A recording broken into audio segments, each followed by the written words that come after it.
These companies support the Thom Hartmann Program. They are HelloFresh, the #1 meal kit delivery service. More info at HelloFresh.com, code TOM. The hidden history of Big Brother in America, how the death of privacy and the rise of surveillance threaten us and our democracy, by Thom Hartmann. More information at all book outlets. Wild Alaskan Company, 100% sustainable wild-caught seafood delivered right to your door. More info at wildalaskancompany.com/Tom. Cozy Earth, better sleep, better you. More info at cozyearth.com, promo code TOM. The latest views and opinions from U.S. politics and other fascinating subjects too, including cutting-edge science reports at hartmanreport.com. And Dinovite, a whole food supplement for your pet's immune system. More info at dinovite.com.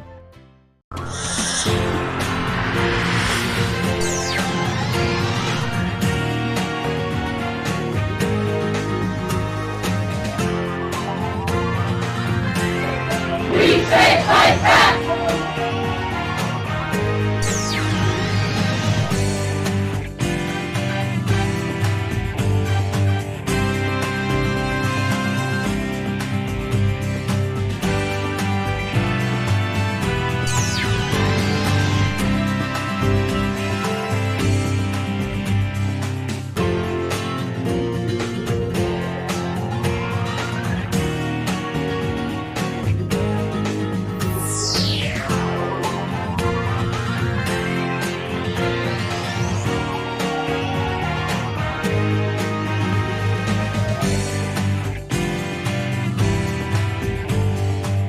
We have 2 days left, today and tomorrow, Thursday and Friday. That's it in this fund drive, in our spring fund drive, pledge drive here for Free Speech TV, with a particular emphasis, by the way, on inviting you to join our sustaining donor community.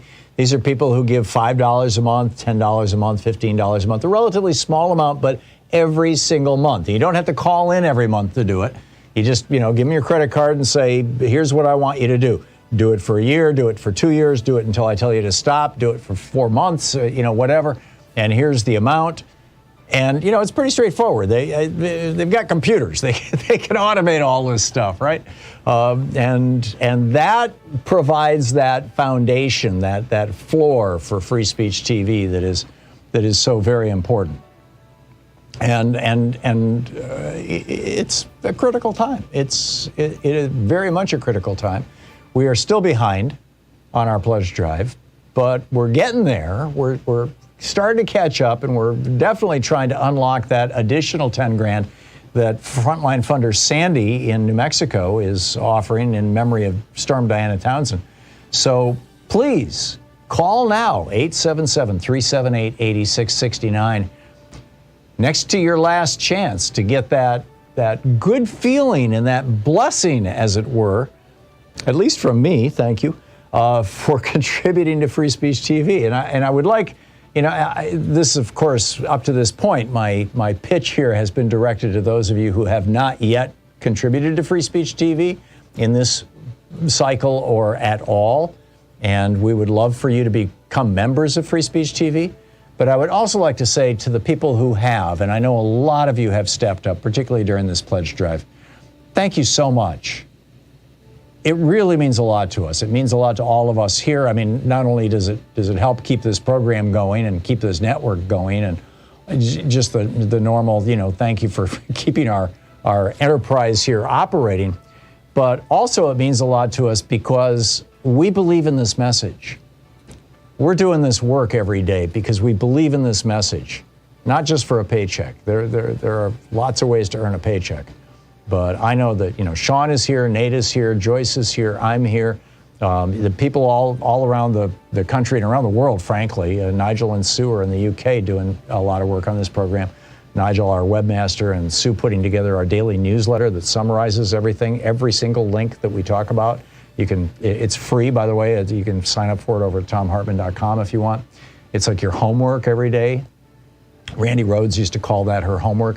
Perhaps she still is, but there is such There are so many people who are, and the great folks, in our chat room who are, keeping track of that. There's just a lot of people putting a lot of effort into this program, and it's not because I'm passing out big bucks, and it's not because they're fans of Thom Hartmann. It's because this is such a critical time for our country, for our world, for our families, for our future, for our children and our grandchildren. It's such a critical time, and we really care about it. This is a labor of love as much as anything else. And so to those of you who have chipped in to help, thank you so much. It really means a lot. It means a lot to me and to Louise and to everybody else. Thank you so much. So if you give right now, first of all, if you give $20 a month for a year, you can get the Free Speech TV banned book box. That's The Bluest Eye by Toni Morrison. It's a novel. The Mouse by Art Spiegelman, which is the story of his parents' experience in the Holocaust, illustrated with mice. And Beyond Magenta, Trans Teens Speaking Up by Susan Cookland. So you get those 3 books with a $240 gift or $20 a month for a year. The other gifts are all, basically based on a one-time contribution. And they include, with a $20 gift, you've got the Free Speech TV clear sticker or the Free Speech TV bumper sticker or the Proud Student of Thom Hartmann University bumper sticker. With a $50 gift, there's the Free Speech TV seed bomb. You can celebrate Earth Day every day, and it's perfect for the spring. Right? This is the time of year you want this wildflower seed bomb. With a $75 gift, you have your choice of the Free Speech TV hat or the Free Speech TV mug. With a $100 gift, Free Speech TV will plant a tree for reforestation on your behalf. With a $120 gift, you can get a autographed copy of The Hidden History of Big Brother in America, How the Death of Privacy and the Rise of Surveillance Threaten Us and Our Democracy, my most recent book, or the Free Speech TV Solidarity t-shirt. With a $240 gift, as I mentioned, there is the banned book box or the virtual meet and greet where we just all get together on Zoom and hang out. That $240. And with a $1,000 gift, come to Portland and hang out with us. But bottom line, you have today and tomorrow. Last chance. If you've been on the edge or you've been thinking, really I should, but it's such a hassle to just call that number 877-378-8669. I don't know if I want to do this. Are they going to sell my mailing list? No, we don't sell your mailing list. No, Free Speech TV keeps us very, very, in-house. Call now, please. Become a member of Free Speech TV. Ideally become a sustaining donor in our sustaining donor community.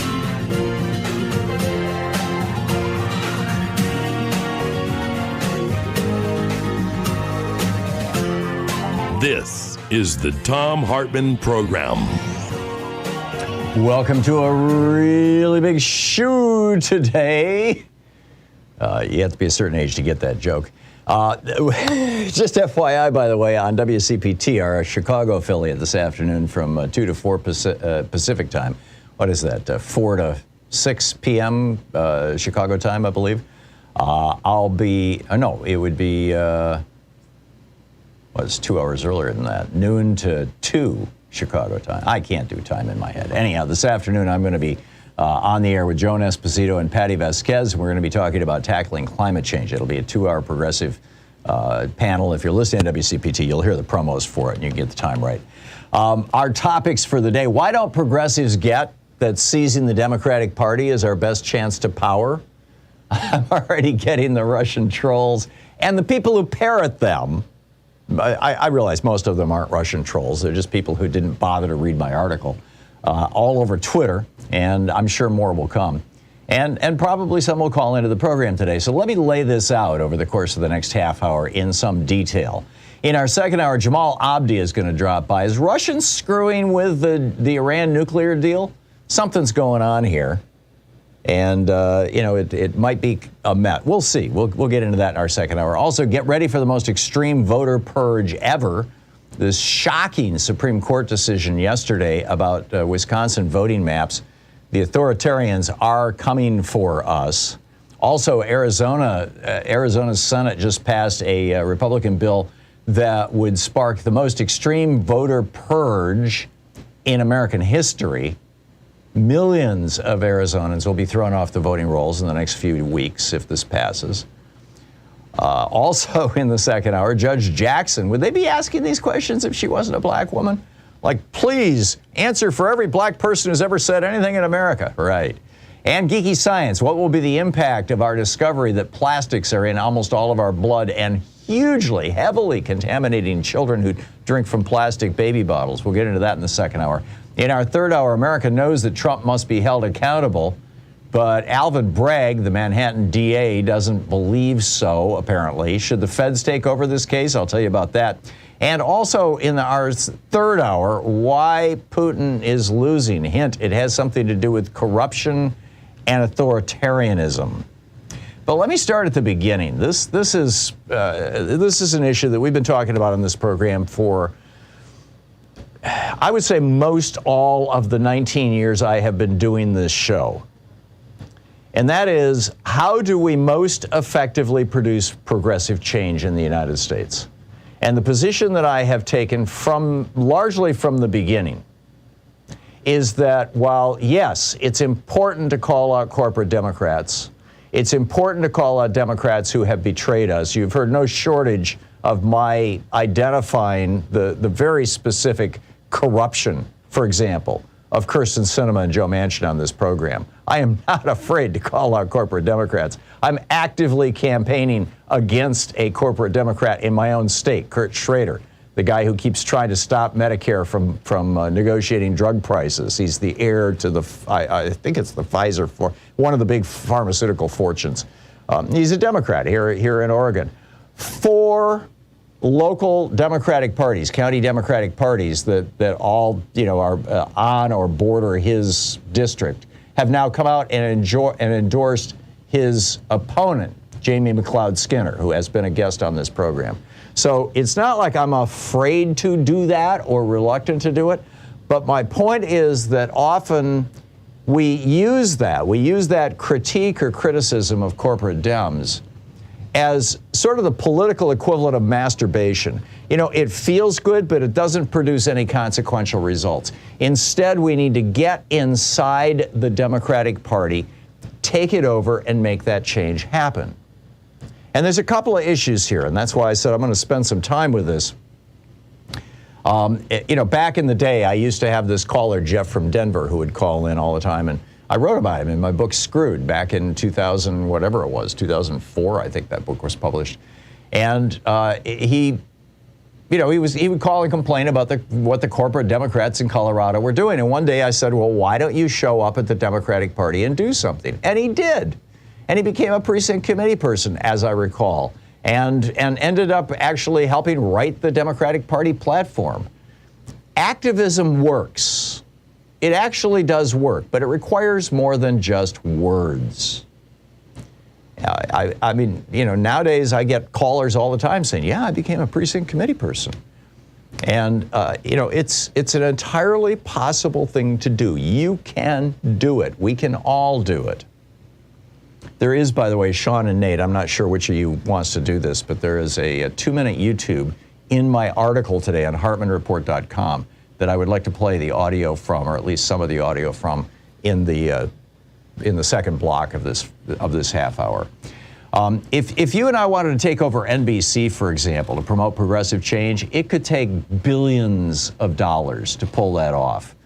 The Democratic Party, on the other hand, at least in most areas, and I realize that there's a lot of institutional inertia to overcome, and you've got some really entrenched people, but nonetheless, it's a nonprofit organization that has basically a sign hanging out saying, come on in.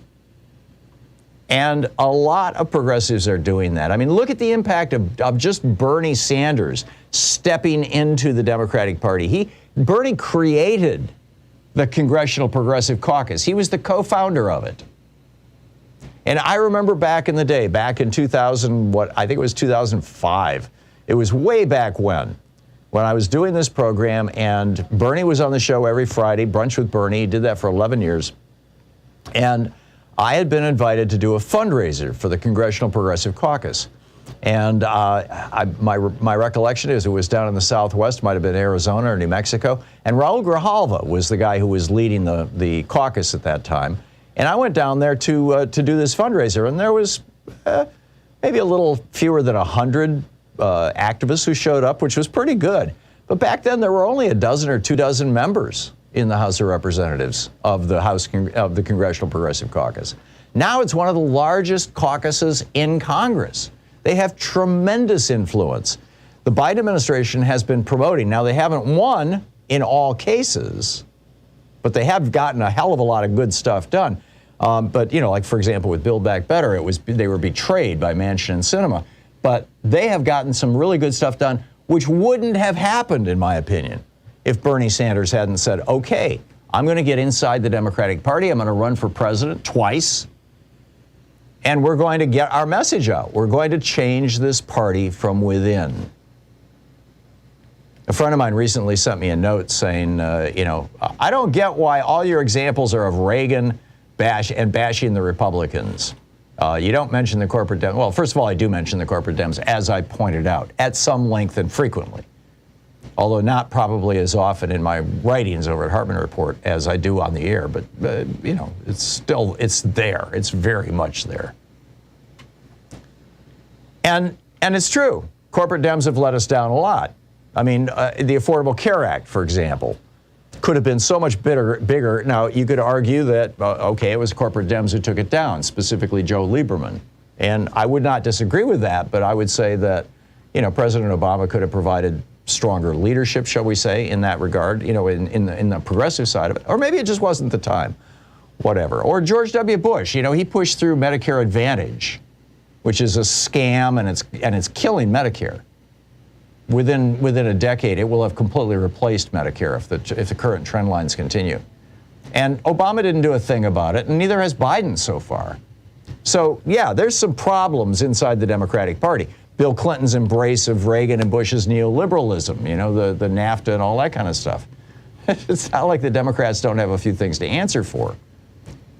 And I write about these in my book, and I talk about them on this program.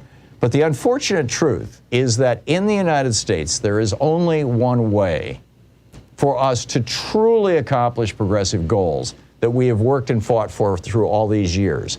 And it's the only way that in the past we have accomplished those progressive goals during the administrations of like Franklin Roosevelt and Lyndon Johnson. And that is to get inside and seize control of the Democratic Party.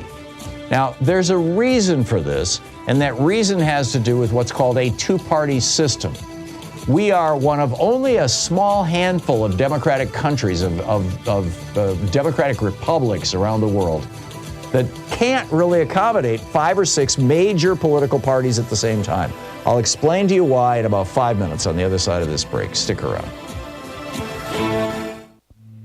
This is the Thom Hartmann Program. We're talking about how to produce genuine progressive change in the United States of America.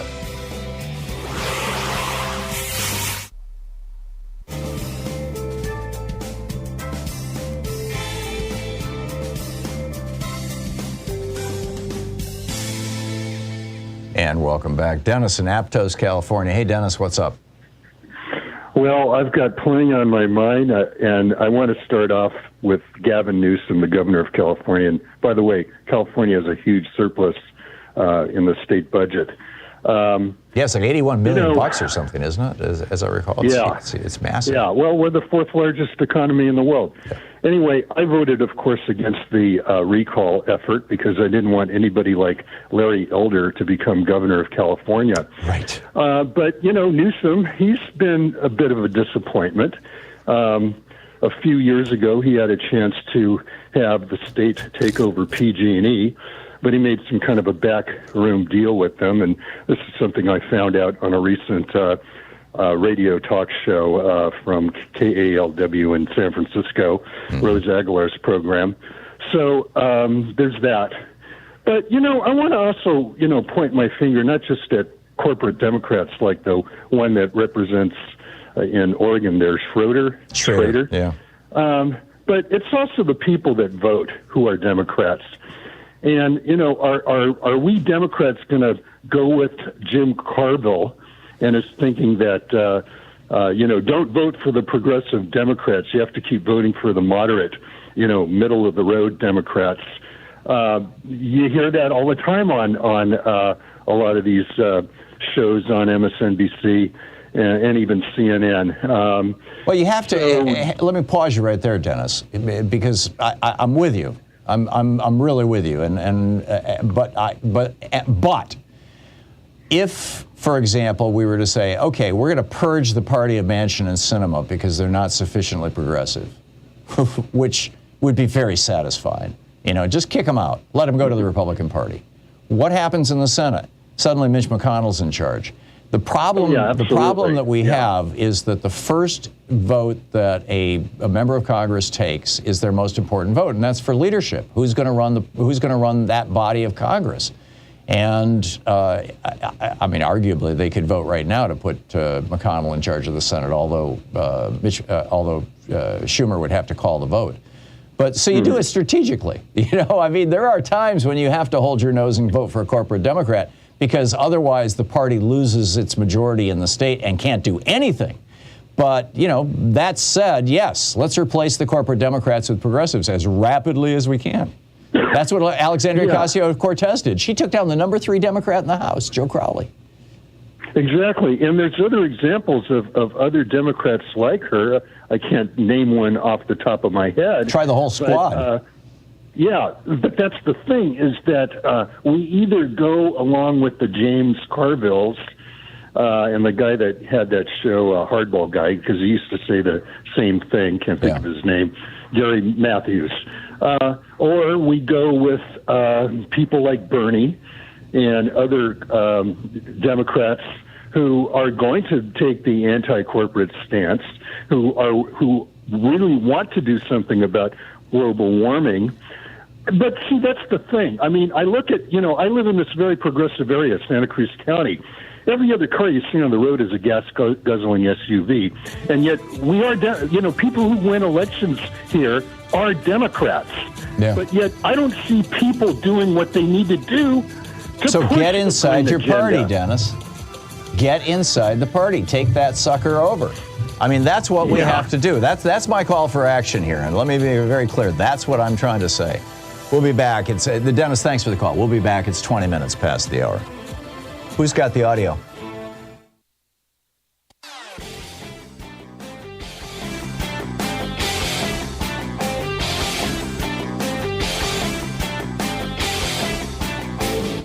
Change starts with you. You can be calling your Democratic or Republican representatives to let them know what you think by calling 202-224-3121. It's the Capitol switchboard. It'll get you right through to them. Welcome back. Thom Hartmann here with you. Okay, so here's the situation, and this is how it works. When they founded this republic, when America was founded, one of the biggest challenges that the founders of our republic identified was the fact that 2 political parties would emerge, because it was winner take all, first past the post elections. You can have, basically, if somebody gets 50% plus 1 of the vote, or a majority of the vote, the majority winner, they end up with everything, and the losers end up with nothing. Now compare that to how it works in many European countries, how it works in France or in Israel or other countries around the world that adopted John Stuart Mill's proposal, which didn't come along until 1861. John Stuart Mill said, let's do it differently. Instead of winner take all, let's say, if one party gets 12% of the vote, they get 12% of the seats in Parliament. So they don't lose everything. So their voice isn't silenced. And the result of that is that you see in most democracies around the world, we're one of only 7 democracies in the world that has this winner-take-all, first-past-the-post kind of system. Again, it wasn't invented in 1787. It was invented in 1861. And all the democracies that came into being after 1861, pretty much all of them have adopted it. But by blocking, what our system does is it keeps out of governance, prevents from participating in governance those 3rd and 4th and 5th and 6th parties. And thus we lose their voices.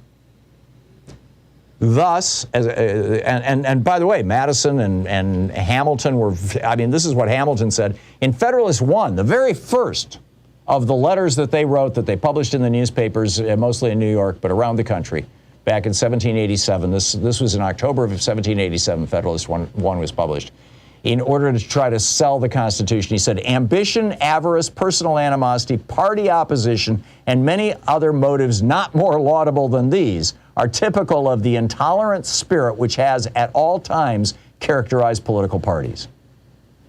Thomas Paine said, for it is the nature and intention of a constitution to prevent governing by party, by establishing a common principle that shall limit the power and impulse of party, and that says to all parties, thus far shall thou go and no farther. Well, it was a nice try, guys.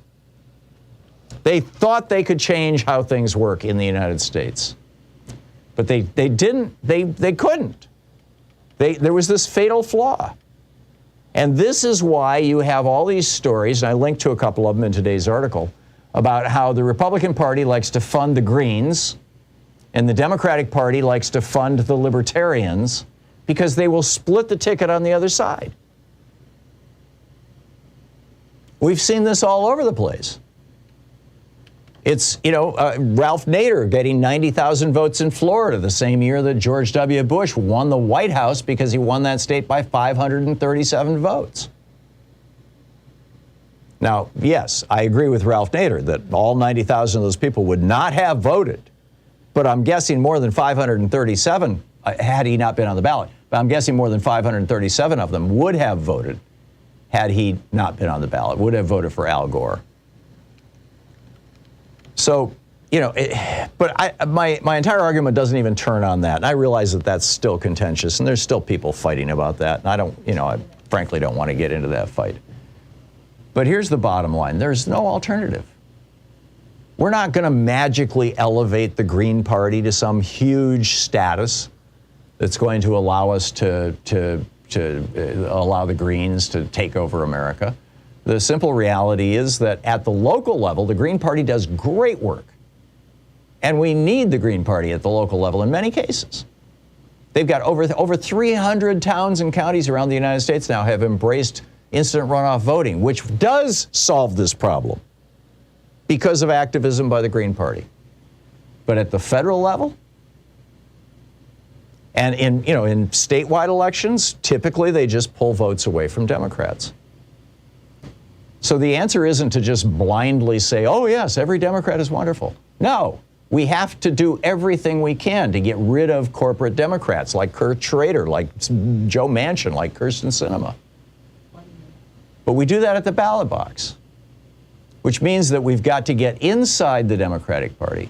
We've got to be participating with the Democratic Party. I'm all in favor of accountability. I'm all in favor of calling out the malefactors. My problem is with people who want to stand on the outside and throw stones without understanding that there are things we can do. You know who's the biggest advocate of this right now? Steve Bannon. Steve friggin' Bannon. On the other side of this break, I'm going to play a clip for you from a 2010 Republican video.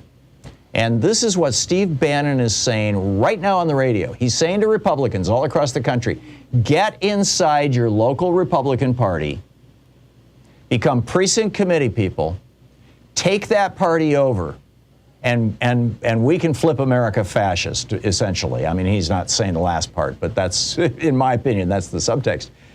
And it's working. It's working. They're taking over the Republican Party, these Trumpies. We, progressives, have to take over the Democratic Party. At this point in time, frankly, I don't think there's an alternative. We can't afford to just sit around and complain anymore. I'll be back with those clips, and I'll pick up your phone calls on the other side of the break. Stick around.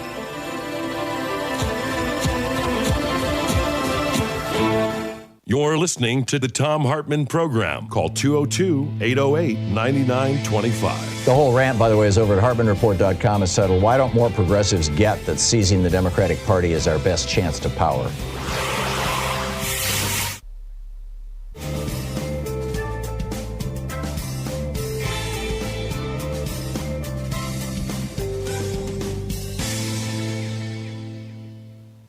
We have 2 days left, today and tomorrow, Thursday and Friday. That's it in this fund drive, in our spring fund drive, pledge drive here for Free Speech TV, with a particular emphasis, by the way, on inviting you to join our sustaining donor community. These are people who give $5 a month, $10 a month, $15 a month, a relatively small amount, but every single month. You don't have to call in every month to do it. You just, give them your credit card and say, here's what I want you to do. Do it for a year, do it for 2 years, do it until I tell you to stop, do it for 4 months, whatever. And here's the amount. And, it's pretty straightforward. They've got computers. They can automate all this stuff, right? And that provides that foundation, that floor for Free Speech TV that is so very important. And it's a critical time. It is very much a critical time. We are still behind on our pledge drive, but we're getting there. We're starting to catch up, and we're definitely trying to unlock that additional 10 grand that frontline funder Sandy in New Mexico is offering in memory of Storm Diana Townsend. So please call now, 877-378-8669. Next to your last chance to get that good feeling and that blessing, as it were, at least from me, thank you, for contributing to Free Speech TV. And I would like, this, of course, up to this point, my pitch here has been directed to those of you who have not yet contributed to Free Speech TV in this cycle or at all. And we would love for you to become members of Free Speech TV. But I would also like to say to the people who have, and I know a lot of you have stepped up, particularly during this pledge drive, thank you so much. It really means a lot to us. It means a lot to all of us here. I mean, not only does it help keep this program going and keep this network going, and just the normal, thank you for keeping our enterprise here operating, but also it means a lot to us because we believe in this message. We're doing this work every day because we believe in this message, not just for a paycheck. There are lots of ways to earn a paycheck. But I know that, Sean is here, Nate is here, Joyce is here, I'm here. The people all around the country and around the world, frankly. Nigel and Sue are in the UK doing a lot of work on this program. Nigel, our webmaster, and Sue putting together our daily newsletter that summarizes everything, every single link that we talk about. It's free, by the way. You can sign up for it over at thomhartmann.com if you want. It's like your homework every day. Randy Rhodes used to call that her homework. Perhaps she still is, but there are so many people who are, and the great folks, in our chat room who are, keeping track of that. There's just a lot of people putting a lot of effort into this program, and it's not because I'm passing out big bucks, and it's not because they're fans of Thom Hartmann. It's because this is such a critical time for our country, for our world, for our families, for our future, for our children and our grandchildren. It's such a critical time. And we really care about it. This is a labor of love as much as anything else. And so to those of you who have chipped in to help, thank you so much. It really means a lot. It means a lot to me and to Louise and to everybody else. Thank you so much. So if you give right now, first of all, if you give $20 a month for a year, you can get the Free Speech TV banned book box. That's The Bluest Eye by Toni Morrison. It's a novel. The Mouse by Art Spiegelman, which is the story of his parents' experience in the Holocaust, illustrated with mice. And Beyond Magenta, Trans Teens Speaking Up by Susan Cookland. So you get those 3 books with a $240 gift or $20 a month for a year. The other gifts are all, basically based on a one-time contribution. And they include, with a $20 gift, you've got the Free Speech TV clear sticker or the Free Speech TV bumper sticker or the Proud Student of Thom Hartmann University bumper sticker. With a $50 gift, there's the Free Speech TV seed bomb. You can celebrate Earth Day every day, and it's perfect for the spring. All right, this is the time of year you want this wildflower seed bomb. With a $75 gift, you have your choice of the Free Speech TV hat or the Free Speech TV mug. With a $100 gift, Free Speech TV will plant a tree for reforestation on your behalf. With a $120 gift, You can get a copy, autographed copy of The Hidden History of Big Brother in America, How the Death of Privacy and the Rise of Surveillance Threaten Us and Our Democracy, my most recent book, or the Free Speech TV Solidarity t-shirt with a $240 gift. As I mentioned, there is the banned books box or the virtual meet and greet where we just all get together on Zoom and hang out. That $240. And with a $1,000 gift, come to Portland and hang out with us. But bottom line, you have today and tomorrow. Last chance. If you've been on the edge or you've been thinking, really I should, but it's such a hassle to just call that number, 877-378-8669. I don't know if I want to do this.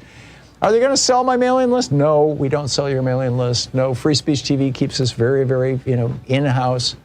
Call now, please. Become a member of Free Speech TV. Ideally become a sustaining donor in our sustaining donor community.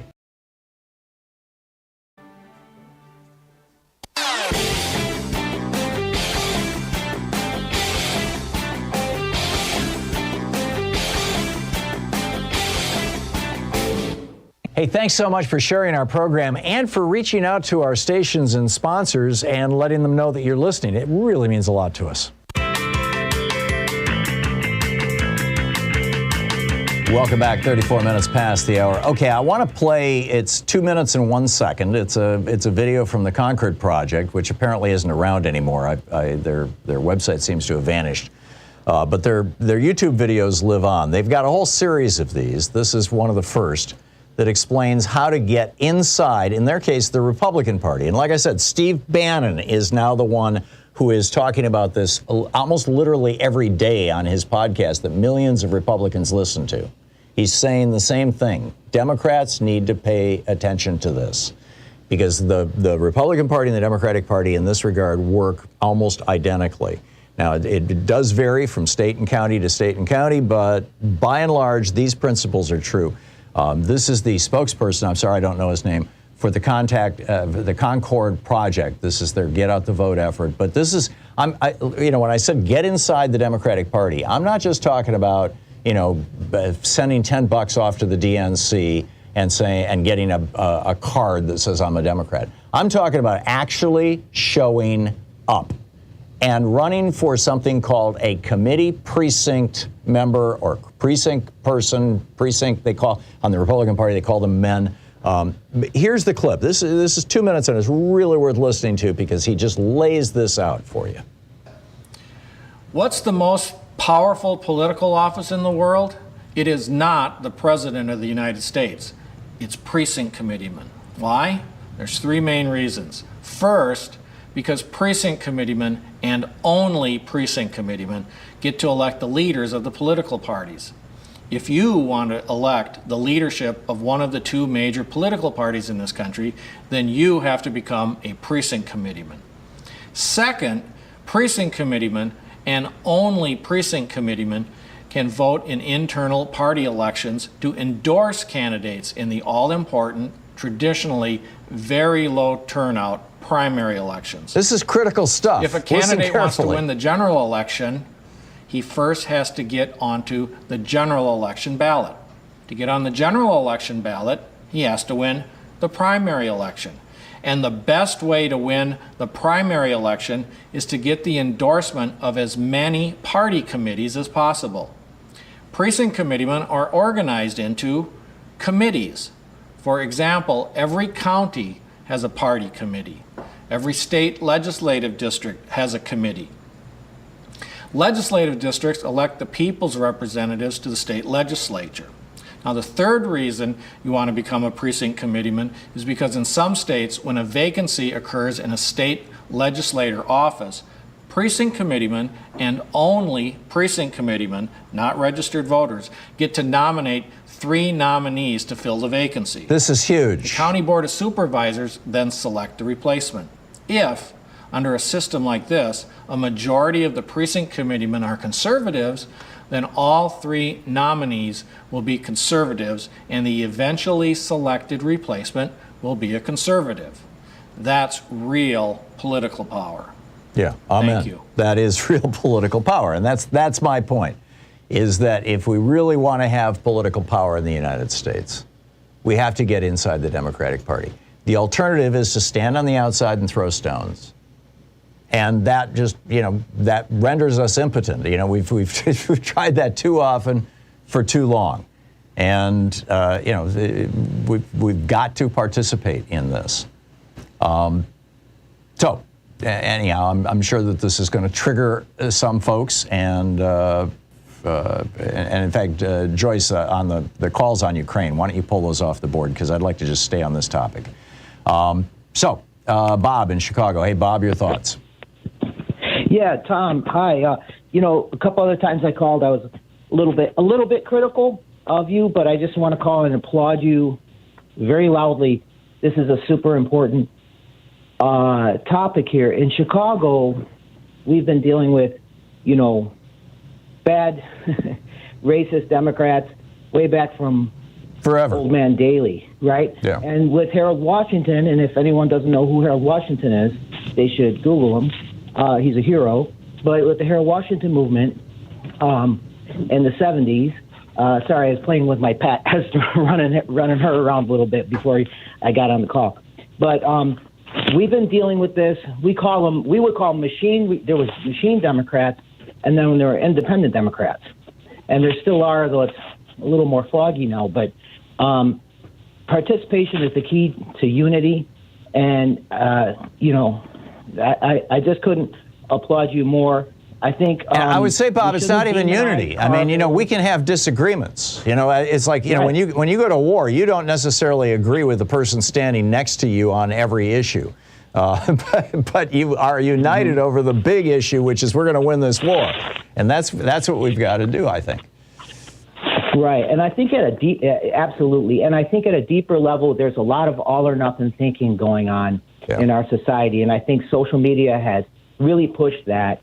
And, it's not either or. And with respect to the caller you talked to a while ago, you explained it to him, and I don't think he heard it because he just started kind of demonizing Carville, for example. Yeah. I don't always agree with Carville, but sometimes he makes a really good point. Yeah.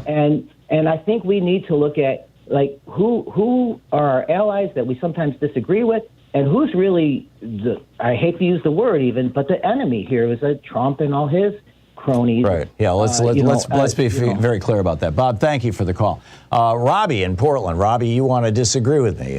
Tell me what your alternative is. Robbie, you're on the air. Yeah. Hi. Can you hear me? I can.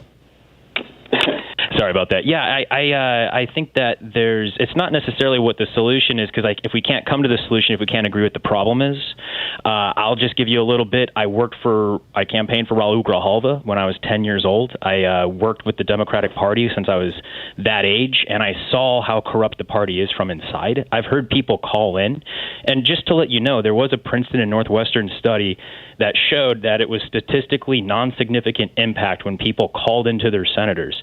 What we're dealing with here. I'm not talking about calling in, Robbie. I'm talking about if you think Raul Grijalva is corrupt, replace him. Okay, well, I'm talking about get inside your Democratic Party. I campaigned for Raul Grijalva. Yeah, no, he was the head of the Progressive Caucus when I did that fundraiser for them back in 2005, I think it was. That was when I was campaigning for him, too. Yeah. My point, though, it's kind of getting derailed here, is that we have a two-party system by design. At one point, the Democratic-Republican Party was one capitalist party, and we're falling for the same tricks. To think that, I've heard you talk about this whole Green Party thing, and it's like, why don't people vote for what they believe in? The Democrats rigged both primary elections. You hung up on me when I said that last time, and I don't know why. What I'm saying, Robbie, I'm not even talking about Donna Brazile. Pause for just a second. You're absolutely right that we have a two-party system in the United States. That's not because the Republicans and Democrats got together in a conspirity. That's because we have winner-take-all elections. They were one party before. They were not one party before. The Democrat-Republican Party. The Democrat. That was the Democrat. That was the name that Thomas Jefferson gave to what we call the Democratic Party today in 1801 when he created it. And those were the two. And they dropped the word for our two-party system. No, it's not. And that's a myth. I've never even heard that fantasy, Robbie. They dropped the word Republican from their name around toward the end of Jefferson's presidency around 1808. It became the Whig Party. No, it didn't become the Whig Party. The Federalists became the Whig Party. There were two parties at that time, the Federalists and the Democratic Republicans. The Democratic Republicans just dropped the word Republican from their name, and the word Republican vanished from our politics for about a decade and a half. And then the Whigs, the Whigs replaced the Federalists in the 1820s, and then in 1856, the modern-day Republican Party was incorporated in Jackson, Michigan, and their first presidential candidate of any consequence was Abraham Lincoln. It was not one party that became two. This got a little bit derailed. I appreciate you explaining the Democrat and Republican Party from that perspective. Apparently, they're not related like that, but they are supporting one corporate system.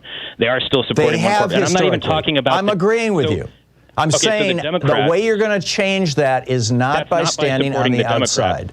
The way you're going to change that is by getting inside the party. What I'm trying to tell you is I did work with the Democrat Party, and people have called in who have worked with the Democrat Party. And look at AOC. It's not the Democrat Party, Robbie. That's what they call it on Fox News. There's no such thing as a Democrat Party. It's the Democratic Party. The DNC was trying to dethrone AOC. Am I correct about that? They have had problems. There is a huge, and this is my whole point, and I think this is something you and I agree on, Robbie. There is a huge battle going on inside the Democratic Party right now for whether the corporate faction is going to rule or whether the progressive faction is going to rule. And for the first time since the 1980s, in a meaningful way, there's a good chance that the progressive faction can take control of this party like it did in the 1930s and like it did briefly in the 1960s. What I am saying is what you are setting people up for, Tom, is you are setting people up for the Charlie Brown effect where Lucy takes the football away from us as more and more people try to change the Democratic Party. Look at the 2016 and 2020 election where the Democratic Party rigged the primaries. How is that democracy, Tom? What you're calling rigging the primaries is how the parties work. If the Democratic Party had been let me finish. If the Democratic Party had been controlled by progressives, they would have been rigging, to use your words, the party for progressive candidates. The fallacy in your thinking is thinking that Debbie Wasserman Schultz, that John Podesta would allow people to control the DNC. That's your problem. You said it would take billions of dollars to do the media. You don't think it would take billions of dollars for people to? That's why they need to be replaced. That's why you need to be working inside. There is no replacing. It is happening, Robbie. The Congressional Progressive Caucus has 100 members now. It's the largest. It's one of the largest caucuses in Congress. And what have they done for us? Tom lost they have pushed control through. Rights. What are they doing? What are they? They're asking Robbie, for more money. I am going to hang up on you if you keep interrupting me. Tom, it's good talking to you again. I'm glad I can talk to you. I wish you'd like to debate. Thank you, Robbie. Genug. Enough. Dainu. Cliff in Santa Fe. Hey, Cliff, what's on your mind? Hi, Tom. I appreciate your show. I love your call to action at the end of the show. I stop whatever I'm doing and listen to it just to be inspired every day. I'm going to, in a little more respectful way, also disagree with you. Mm-hmm. I think there's 5 ways that people can participate in our political process to make things better. You're suggesting one of them, which is political party involvement. And I'm a state committee member here in New Mexico, and I've been a ward chair. I'm going to advocate more for the second way, which is to volunteer or work for a political campaign. And let me explain. I'm all in favor of that, Cliff. 100%. Well, and they're not mutually exclusive. I agree. Let me do the other 3 very quickly, and then I'll come back to. Sure. We have by the way, we have a minute and a half till we're going to hit a hard break. All right. I'll talk fast. Third way is to volunteer or work for issue-oriented advocacy groups like Indivisible, Common Cause. You have many of them on your show, and it's interesting. Amen. Fourth way is to get involved in what I call the voter apparatus, to be a voter registrar, to be an election judge, work for your Secretary of State of your county. The fifth way is just to show up, not to be organized, but attend rallies, marches, write letters to the editors. So, and these are not mutually exclusive, and I do all 5, and I'm sure many of your listeners do. I completely agree. I have found that because of the dark money, Citizens United, Bilotti, you talk about them a lot, the system is rigged in terms of campaign financing, and it's the poison. Yes. But I have also found that because the parties don't support primary candidates, they have to be neutral, basically, that the way to really impact is to support progressive Democratic candidates in the primary so that the people running, the candidates running in the general election that the parties do support are people that we can also support as progressives. And that happens within the party, Cliff. You can't do that from outside. You can. Well, it depends. It's state by state, of course, because of our federalism system. You don't need the party to get on the ballot in New Mexico. You need a certain number of signature. Okay, that's the exception to the rule, then. But it is part of the process. And so be aware of what your process is. It may make more sense to support candidates than the party. Well said, Cliff. Well said. I completely 100% agree with you. My op-ed today and my rant is directed to those people who are so loudly, constantly throwing stones at, and in many cases very appropriately, at corporate Democrats, but not offering any solutions. And I think, frankly, that can be ultimately destructive. Cliff, thank you. Listening to Thom Hartmann. Visit ThomHartmann.com for audio and video archives. We'll be back. It's 48 minutes past the hour.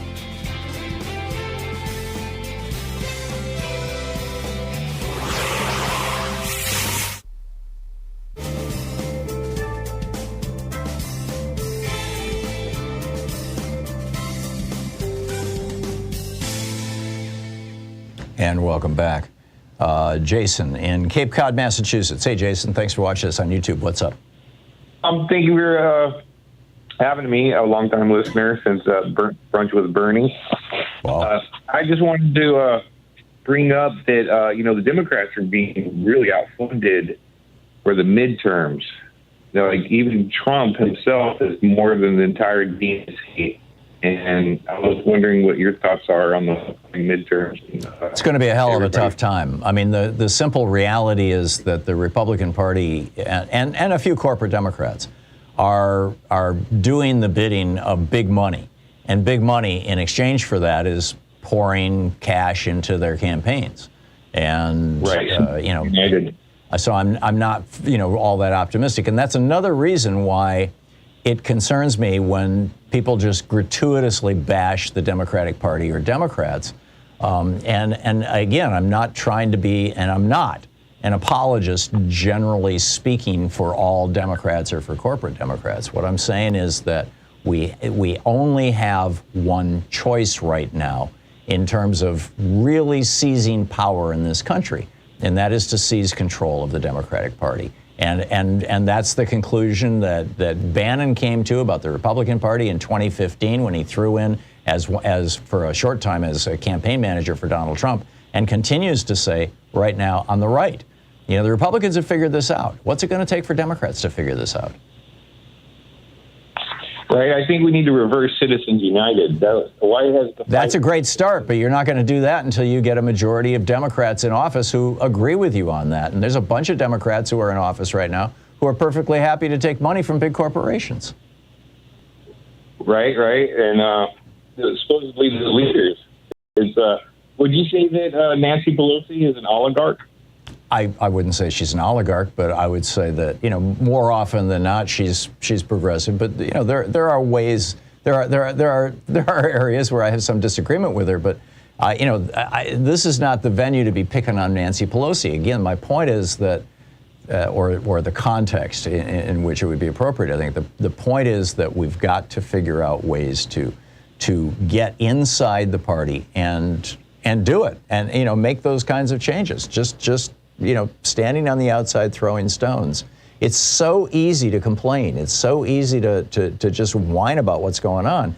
People need to get active, like the last caller said. And it doesn't have to be obviously within the party, although I think that's the strongest place to put your stake. I agree with you, Dr. Hartmann.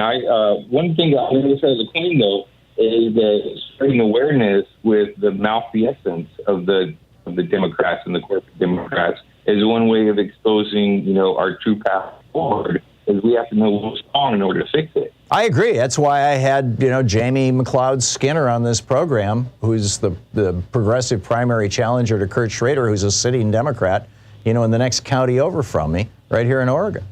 In fact, that's why, frankly, I think all four of the Democratic parties that touch his district have now endorsed his primary challenger.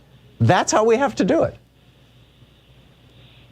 right? I don't know of another way. I really don't know of another way. Jason, I got to run. Thanks for the call. It's 52 minutes past the hour. We'll be right back.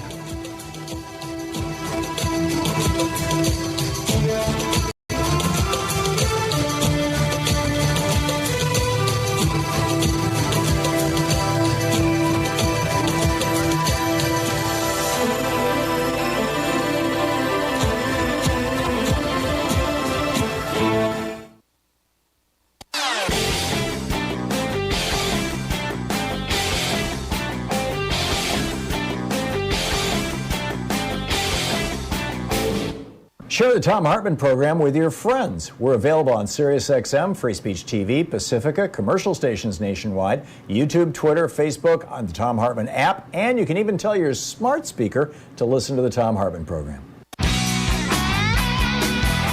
Welcome back, 53 minutes past the hour. Tammy in Loves Park, Illinois. Hey, Tammy, what's up? Hey, Tom.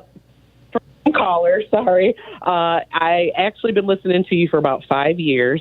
Like you said, got up, got active. I became a precinct committeeman in Rockton where I lived. I've recently moved to Loves Park, so I got my signatures, and I'm going to be on the ballot for this come-upping election in June for precinct committeeman here as well. What I want to reiterate, thank you so much, and I have you to thank for it. I really do. But what I want to reiterate is that, folks, if you're get out here, get active. If you are applying for a precinct committeeman, make sure you have your forms filled out correctly before it gets notarized. Once it's notarized, it cannot be changed. I'm very involved with the Winnebago County Democrats, and so we have a lot of meetings, and things are coming up about, some of the petition or the petitions for precinct committeemen were being turned in.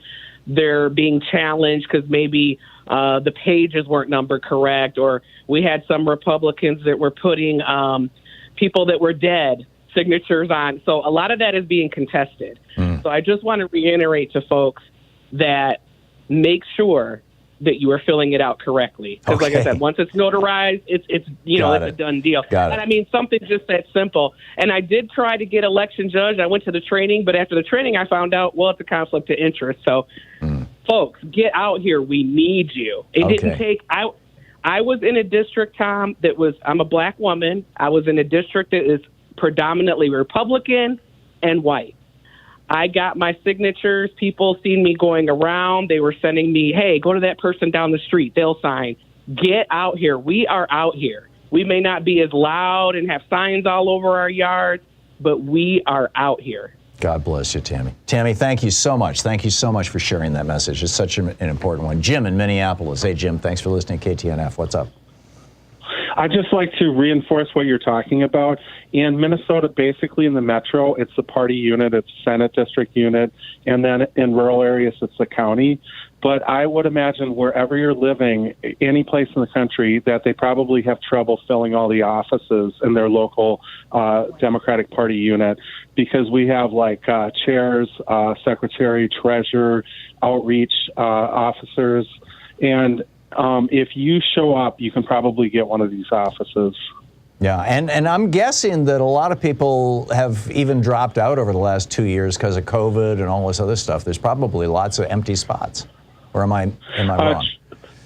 Trump was really helpful, and our numbers rose incredibly. Oh, that's good. After he got his way in there, we had a whole lot of people, and generally it's about 20 people who decide most of the business for our local unit, and that's about, I'm not sure exactly how many people, it's around 50,000 people live in this Senate district. Right. And then there's probably about 200 people in the Senate district that are real involved, who go to caucuses and things like that.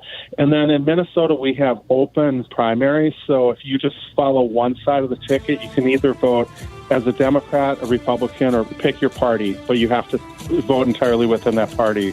Yeah. Okay. Well, thanks for the civics lesson, Jim. It's great information and good to know how things work there in Minneapolis. I really appreciate it. Thank you so much for calling and for listening to AM 950. We'll be back Want to get into Jamal Abdi will be with us about Russia screwing with the nuclear deal. We'll continue this conversation and more. You're listening to Thom Hartmann.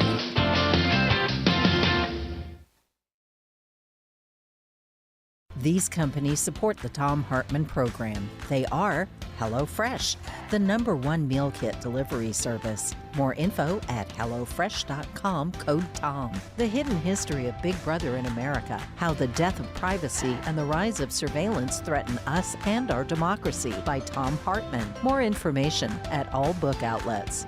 Wild Alaskan Company, 100% sustainable wild-caught seafood delivered right to your door.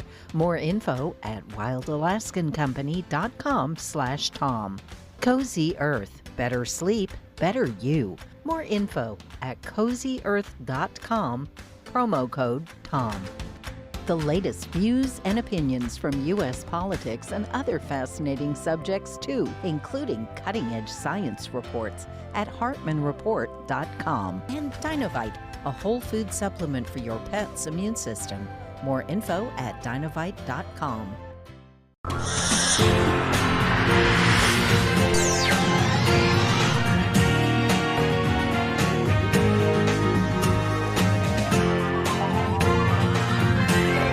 We say fight back!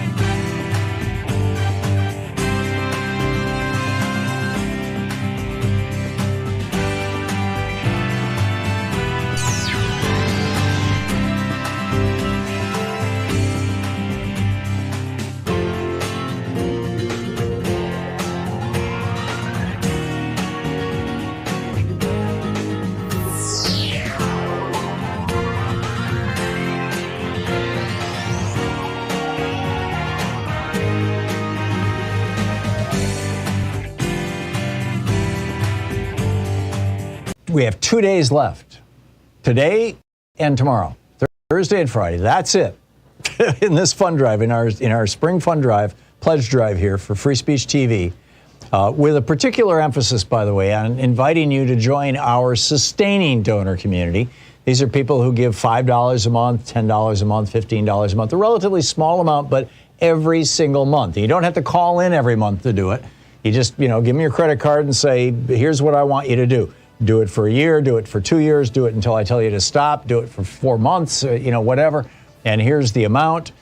And, it's pretty straightforward. They've got computers. They can automate all this stuff, right? And that provides that foundation, that floor for Free Speech TV that is so very important. And it's a critical time. It is very much a critical time. We are still behind on our pledge drive, but we're getting there. We're starting to catch up, and we're definitely trying to unlock that additional 10 grand that frontline funder Sandy in New Mexico is offering in memory of Storm Diana Townsend. So please call now, 877-378-8669. Next to your last chance to get that good feeling and that blessing, as it were, at least from me, thank you, for contributing to Free Speech TV. And I would like, this, of course, up to this point, my pitch here has been directed to those of you who have not yet contributed to Free Speech TV in this cycle or at all. And we would love for you to become members of Free Speech TV. But I would also like to say to the people who have, and I know a lot of you have stepped up, particularly during this pledge drive, thank you so much. It really means a lot to us. It means a lot to all of us here. I mean, not only does it help keep this program going and keep this network going, and just the normal, thank you for keeping our enterprise here operating, but also it means a lot to us because we believe in this message. We're doing this work every day because we believe in this message, not just for a paycheck. There are lots of ways to earn a paycheck. But I know that, Sean is here, Nate is here, Joyce is here, I'm here. The people all around the country and around the world, frankly, Nigel and Sue are in the UK doing a lot of work on this program. Nigel, our webmaster, and Sue putting together our daily newsletter that summarizes everything, every single link that we talk about. It's free, by the way. You can sign up for it over at thomhartmann.com if you want. It's like your homework every day. Randy Rhodes used to call that her homework. Perhaps she still is, but there are so many people who are, and the great folks, in our chat room who are, keeping track of that. There's just a lot of people putting a lot of effort into this program, and it's not because I'm passing out big bucks, and it's not because they're fans of Thom Hartmann. It's because this is such a critical time for our country, for our world, for our families, for our future, for our children and our grandchildren. It's such a critical time, and we really care about it. This is a labor of love as much as anything else. And so to those of you who have chipped in to help, thank you so much. It really means a lot. It means a lot to me and to Louise and to everybody else. Thank you so much. So if you give right now, first of all, if you give $20 a month for a year, you can get the Free Speech TV banned book box. That's The Bluest Eye by Toni Morrison. It's a novel. The Mouse by Art Spiegelman, which is the story of his parents' experience in the Holocaust, illustrated with mice. And Beyond Magenta, Trans Teens Speaking Up by Susan Cookland. So you get those 3 books with a $240 gift or $20 a month for a year. The other gifts are all, basically based on a one-time contribution, and they include, with a $20 gift, you've got the Free Speech TV clear sticker, or the Free Speech TV bumper sticker, or the Proud Student of Thom Hartmann University bumper sticker. With a $50 gift, there's the Free Speech TV seed bomb. You can celebrate Earth Day every day, and it's perfect for the spring. Right? This is the time of year you want this wildflower seed bomb. With a $75 gift, you have your choice of the Free Speech TV hat or the Free Speech TV mug. With a $100 gift, Free Speech TV will plant a tree for reforestation on your behalf. With a $120 gift, you can get a autographed copy of The Hidden History of Big Brother in America, How the Death of Privacy and the Rise of Surveillance Threaten Us and Our Democracy, my most recent book, or the Free Speech TV Solidarity t-shirt. With a $240 gift, as I mentioned, there is the banned books box or the virtual meet and greet where we just all get together on Zoom and hang out. That $240. And with a $1,000 gift, come to Portland and hang out with us. But bottom line, you have today and tomorrow. Last chance. If you've been on the edge or you've been thinking, really I should, but it's such a hassle to just call that number, 877-378-8669. I don't know if I want to do this. Are they going to sell my mailing list? No, we don't sell your mailing list. No, Free Speech TV keeps us very, very, in-house. Call now, please. Become a member of Free Speech TV. Ideally become a sustaining donor in our sustaining donor community.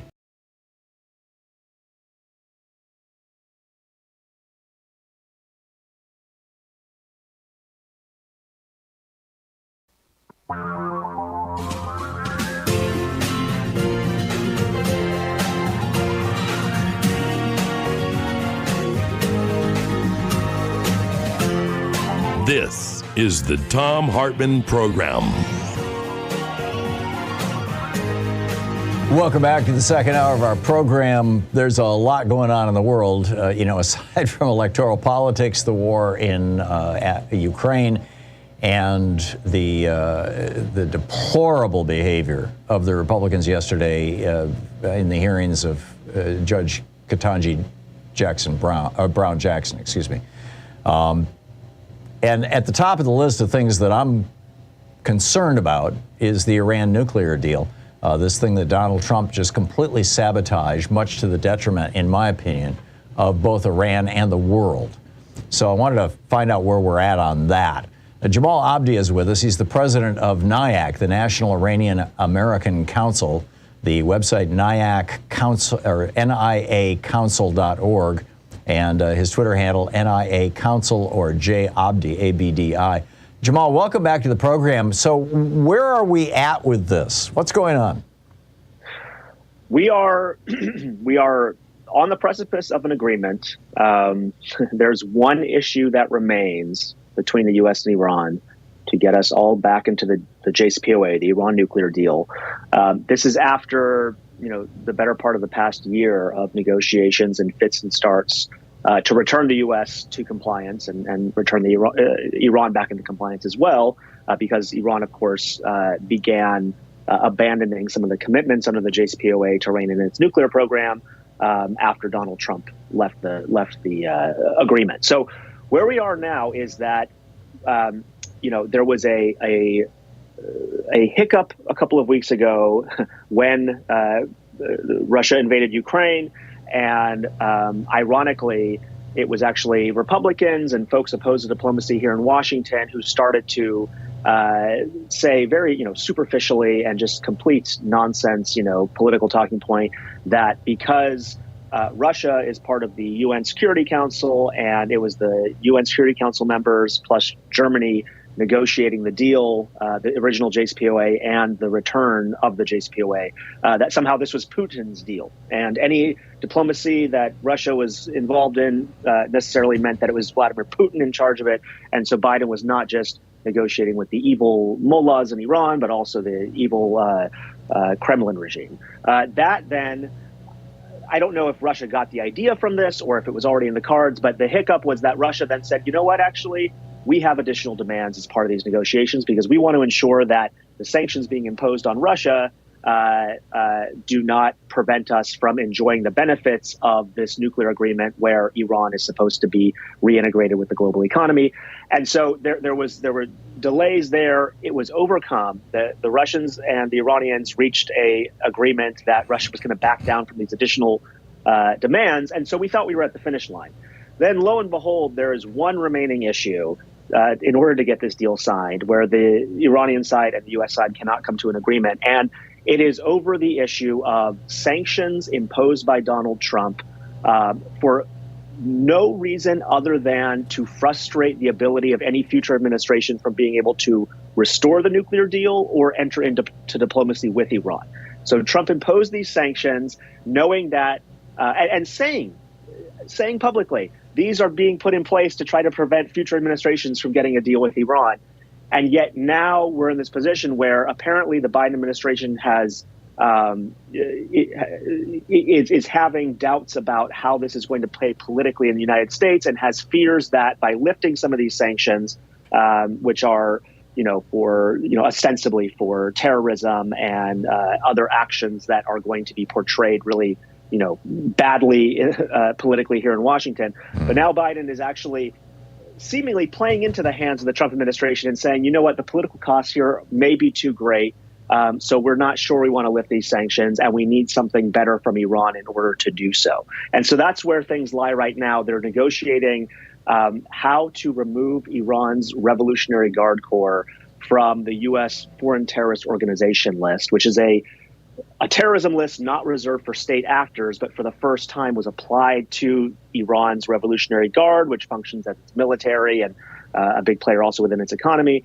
And so now, in order to take off these completely symbolic sanctions, the Biden administration wants Iran to make some commitment to de-escalate in the region, which I think would be a great achievement. But if this is where the nuclear deal dies, to have come this far, have gotten through all of the hurdles that were in place to deal with a new Iranian administration coming in midway through the talks, to deal with the Russian obstruction, and to now have it die at this point would just be a complete tragedy. And so I'm still hopeful that there's going to be a resolution, but we are now in the middle of Iran's biggest holiday of the year, the New Year, Nowruz, and so the talks are stalled as we wait for the two sides to try to broker an agreement around this terrorism designation. So Jamal, you didn't say this. I'm imagining it, but tell me if my imagination is close to what the Biden administration is afraid of. In order to get to where we need to go, the Biden administration does away with the sanctions on the Iranian Revolutionary Guard that Trump put into place. Immediately, Republicans start squealing that Biden is essentially saying, okay, Iran, go ahead and attack Israel. or go ahead and attack your other neighbors in the region. Saudi Arabia also, has a dog in this fight, and it will get demagogued. Even though the sanctions were largely meaningless, it'll get demagogued to the point that the political harm to the Biden administration and to America generally is so great that it's not worth the deal. Is that essentially what you're saying? That is the political context we're now dealing with, and Republicans are already saying this, and even some Democrats really who are backed by AIPAC or AIPAC's. AIPAC formed this progressive organization to try to claw back some of the support they lost from Democrats when they went after Obama during the first nuclear deal. But yes, this is the main political debate right now.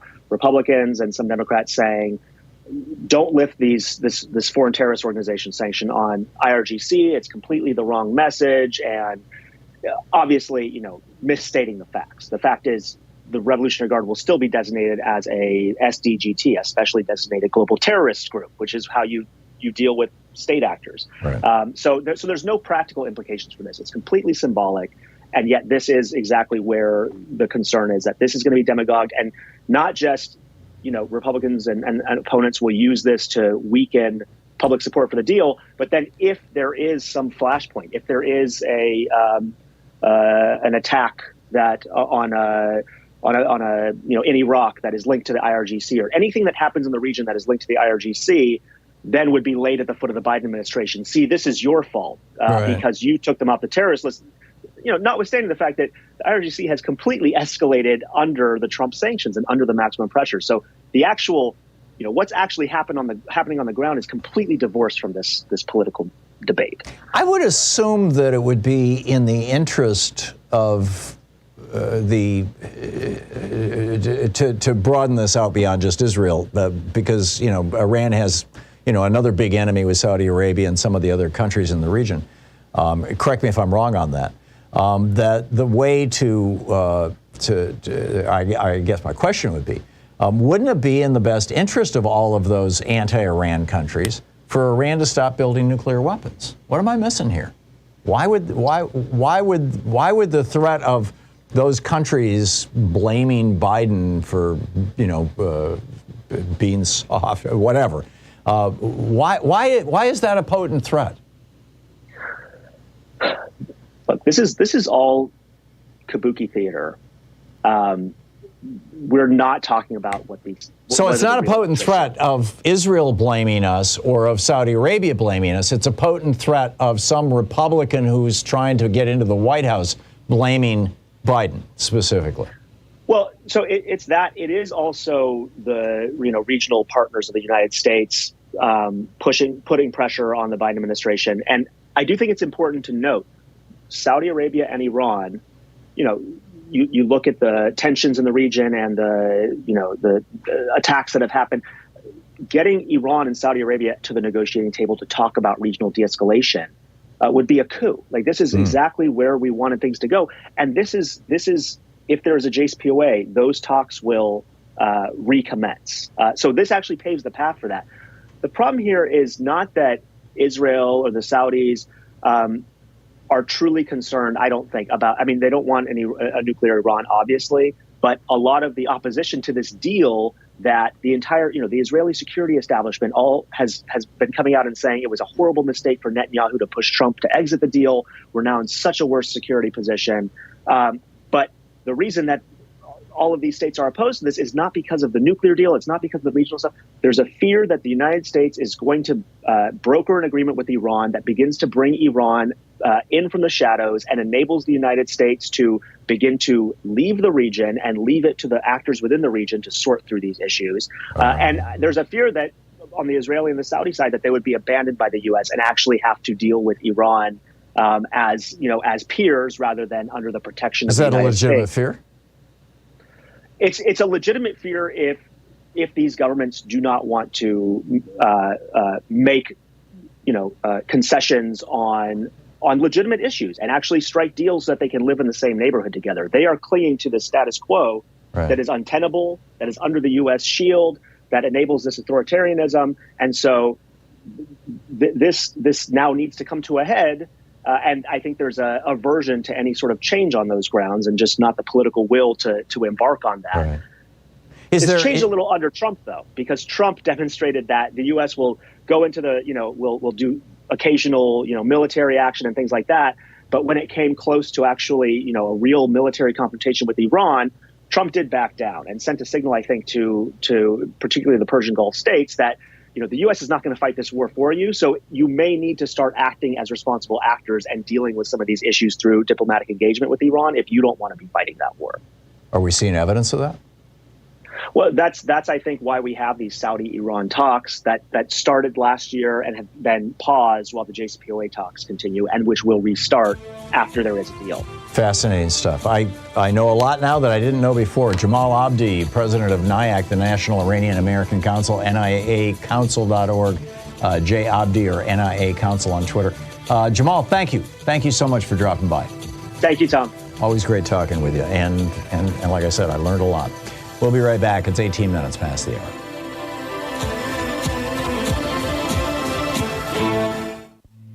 This is the Thom Hartmann Program. Get ready for the most extreme voter purge probably in the history of the United States.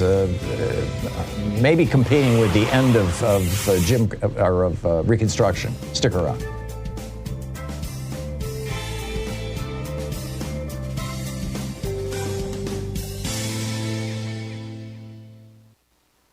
And welcome back. Anthony in Dearborn, Michigan. Hey, Anthony, thanks for watching us on YouTube. What's on your mind today?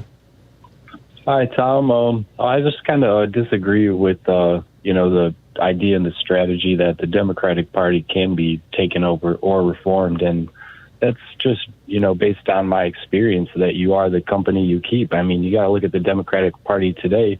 The earlier caller asked, is Pelosi an oligarch? Well, she became a 100 millionaire while serving in Congress. She's probably one of the most prolific traders in the market today. And, they're friends with war criminals. And, they're all posting their love about Madeleine Albright after she died today. I mean, once you make a deal with the devil, you kind of corrupt yourself in the process. So what's your alternative, Anthony? Oh, there are so many alternatives. You set up kind of a straw man argument. You said that it's either work within the Democrats or sit on the sidelines and complain. Well, there's a lot to do in between working within the party and sitting on the sidelines and complaining. Well, for example, a third party is one example. Please describe to me any time in American history when a third party actually succeeded without the collapse of, I think you could argue that the Whigs replaced the Federalists successfully, but the Federalists collapsed before the Whigs came along. The Whigs collapsed before the Republicans came along. I don't think that there is an example from American history that you can identify, Anthony, and I'm challenging you to do so right now, of when an insurgent third party actually replaced an existing one of the existing two major parties. Well, that's why I don't think we should advocate to uphold this two-party system. I think it's one of the most unpatriotic structures within our country. So your solution is to amend the Constitution to have proportional representation like most of the other democracies in the world? Is that what you're saying? Well, how are you going to do that? But there's a lot. Well, Tom, I'd be in favor of a constitutional amendment, but that's surely not the only thing. I mean, you talked about ballot. It's not even possible, Anthony, until you take control of the Democratic Party. It's not even possible. Okay. It takes 2/3 of the House and Senate to amend the Constitution, and 3/4 of the states. Tom, I didn't say I want to amend the Constitution. I'm in favor. Okay, so what's your alternative? Idea. That's your idea. No, you're saying you want to get rid of the two-party system. The only way to do that is to amend the Constitution. No, the only way to do that is to stop voting for them. Yeah, you stop voting for them, and they'll just continue on in their merry way. Thank you very much. And by the way, if you would have been a Democratic voter otherwise, you're basically giving more power to the Republicans. Why would you want to do that, Anthony? Well, that's a fallacy. A vote is for what you want, not for what you don't want. No, votes are binary. It's a binary system here. If you are voting for something, you're voting for it. No, it's not binary. There's 17 candidates on the ballot and a write-in choice, or you could just ignore it altogether and say, I don't want to participate in a rigged election, and they are rigged. And so your alternative is to vote for candidates who are never going to get elected to office? Is that what you're telling me? This is how you're going to solve the problems of America, voting for candidates who will never hold political office? Well, this is simply, we've only touched on the electoral point of it. You want to talk about when is a third party made change? How about Jill Stein's Green Party or Green New Deal? Basically, the Squad Democrats have tried to adopt that as their platform. That didn't come out of the Green Party. Kind of a watered down. Oh, yeah, the Green New Deal surely did, Tom. The Green New Deal there's a huge coalition of progressive groups all over the country that worked on the Green New Deal, Anthony. Tom. Anthony, I'm sorry. I see Jill Stein as a troll. Anyway, I probably shouldn't have said that exactly that way, but we'll be back. It's 22 minutes past the hour.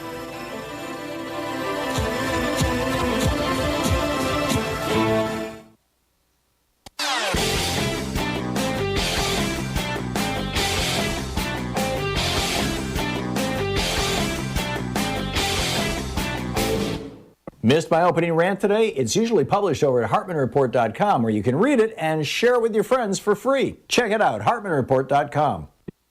The New York Times has put together just an amazing graphic where they took all the record temperatures from last year, from 2021, and put the red ones being hot and blue ones being cold, put them as little dots on a map of the United States.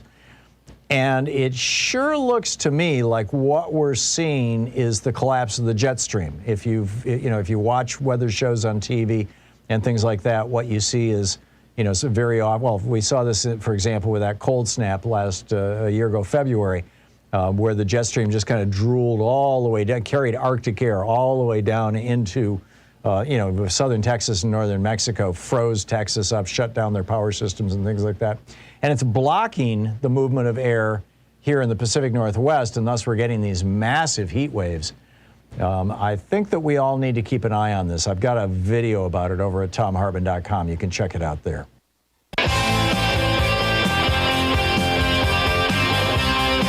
Welcome back, 24 minutes past the hour. Get ready for the biggest purge ever.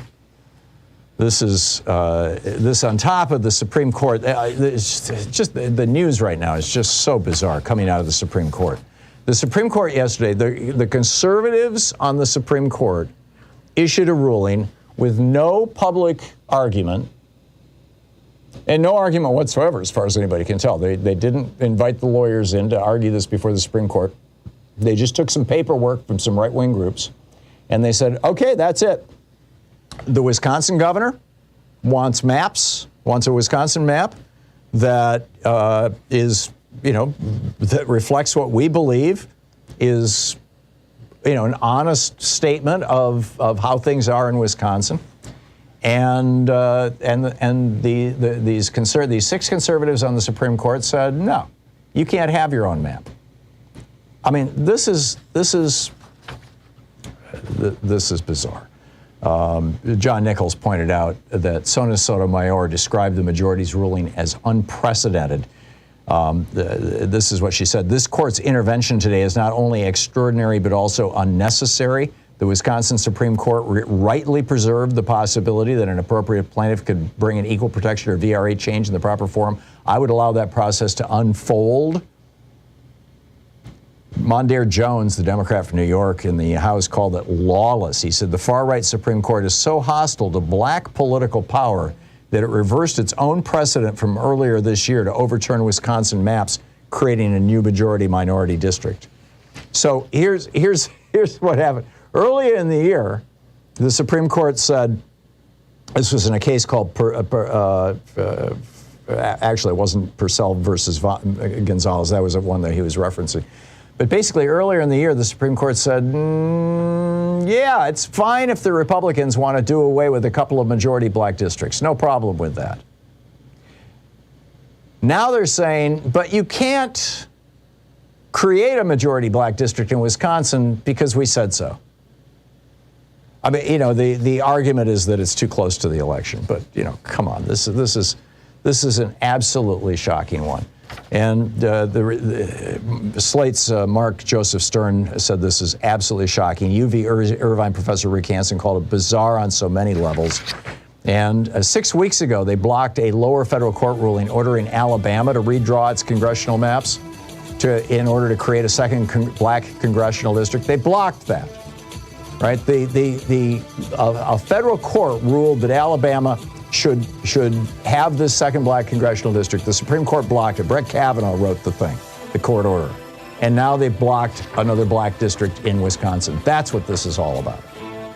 You're listening to the Thom Hartmann Program. Call 202-808-9925. We'll be back with your calls after the break. It's 27 minutes past the hour.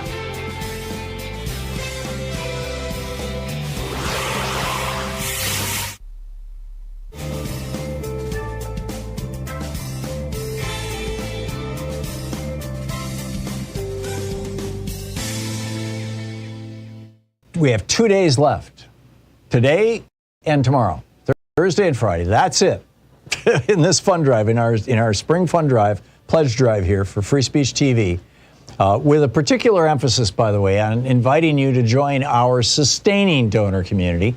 These are people who give $5 a month, $10 a month, $15 a month, a relatively small amount, but every single month. You don't have to call in every month to do it. You just, give me your credit card and say, here's what I want you to do. Do it for a year, do it for 2 years, do it until I tell you to stop, do it for 4 months, whatever. And here's the amount. And, it's pretty straightforward. They've got computers. They can automate all this stuff, right? And that provides that foundation, that floor for Free Speech TV that is so very important. And it's a critical time. It is very much a critical time. We are still behind on our pledge drive, but we're getting there. We're starting to catch up, and we're definitely trying to unlock that additional 10 grand that frontline funder Sandy in New Mexico is offering in memory of Storm Diana Townsend. So please call now, 877-378-8669. Next to your last chance to get that good feeling and that blessing, as it were, at least from me, thank you, for contributing to Free Speech TV. And I would like, this, of course, up to this point, my pitch here has been directed to those of you who have not yet contributed to Free Speech TV in this cycle or at all. And we would love for you to become members of Free Speech TV. But I would also like to say to the people who have, and I know a lot of you have stepped up, particularly during this pledge drive, thank you so much. It really means a lot to us. It means a lot to all of us here. I mean, not only does it help keep this program going and keep this network going, and just the normal, thank you for keeping our enterprise here operating, but also it means a lot to us because we believe in this message. We're doing this work every day because we believe in this message, not just for a paycheck. There are lots of ways to earn a paycheck. But I know that, Sean is here, Nate is here, Joyce is here, I'm here. The people all around the country and around the world, frankly. Nigel and Sue are in the UK doing a lot of work on this program. Nigel, our webmaster, and Sue putting together our daily newsletter that summarizes everything, every single link that we talk about. It's free, by the way. You can sign up for it over at thomhartmann.com if you want. It's like your homework every day. Randy Rhodes used to call that her homework. Perhaps she still is, but there are so many people who are, and the great folks, in our chat room who are, keeping track of that. There's just a lot of people putting a lot of effort into this program, and it's not because I'm passing out big bucks, and it's not because they're fans of Thom Hartmann. It's because this is such a critical time for our country, for our world, for our families, for our future, for our children and our grandchildren. It's such a critical time. And we really care about it. This is a labor of love as much as anything else. And so to those of you who have chipped in to help, thank you so much. It really means a lot. It means a lot to me and to Louise and to everybody else. Thank you so much. So if you give right now, first of all, if you give $20 a month for a year, you can get the Free Speech TV banned book box. That's The Bluest Eye by Toni Morrison. It's a novel. The Mouse by Art Spiegelman, which is the story of his parents' experience in the Holocaust, illustrated with mice. And Beyond Magenta, Trans Teens Speaking Up by Susan Cooklin. So you get those 3 books with a $240 gift or $20 a month for a year. The other gifts are all, basically based on a one-time contribution, and they include, with a $20 gift, you've got the Free Speech TV clear sticker, or the Free Speech TV bumper sticker, or the Proud Student of Thom Hartmann University bumper sticker. With a $50 gift, there's the Free Speech TV seed bomb. You can celebrate Earth Day every day, and it's perfect for the spring. Right? This is the time of year you want this wildflower seed bomb. With a $75 gift, you have your choice of the Free Speech TV hat or the Free Speech TV mug. With the $100 gift, Free Speech TV will plant a tree for reforestation on your behalf. With the $120 gift, you can get a autographed copy of The Hidden History of Big Brother in America, How the Death of Privacy and the Rise of Surveillance Threaten Us and Our Democracy, my most recent book, or the Free Speech TV Solidarity t-shirt. With the $240 gift, as I mentioned, there is the banned books box or the virtual meet and greet where we just all get together on Zoom and hang out. That $240. And with a $1,000 gift, come to Portland and hang out with us. But bottom line, you have today and tomorrow. Last chance. If you've been on the edge or you've been thinking, really I should, but it's such a hassle to just call that number, 877-378-8669. I don't know if I want to do this. Are they going to sell my mailing list? No, we don't sell your mailing list. No, Free Speech TV keeps us very, very, in-house. Call now, please. Become a member of Free Speech TV. Ideally become a sustaining donor in our sustaining donor community.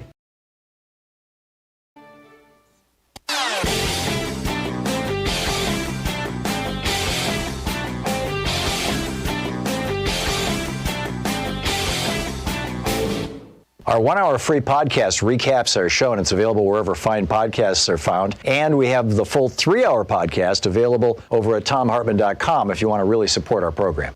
So if you want to know what the Republicans are for, you'll recall, President Biden recently in his one-year anniversary of becoming president speech said that, who would have imagined that all they were in favor of doing was just obstructing anything I'm doing. And then he went on to say, what are the Republicans for? What does Mitch McConnell stand for?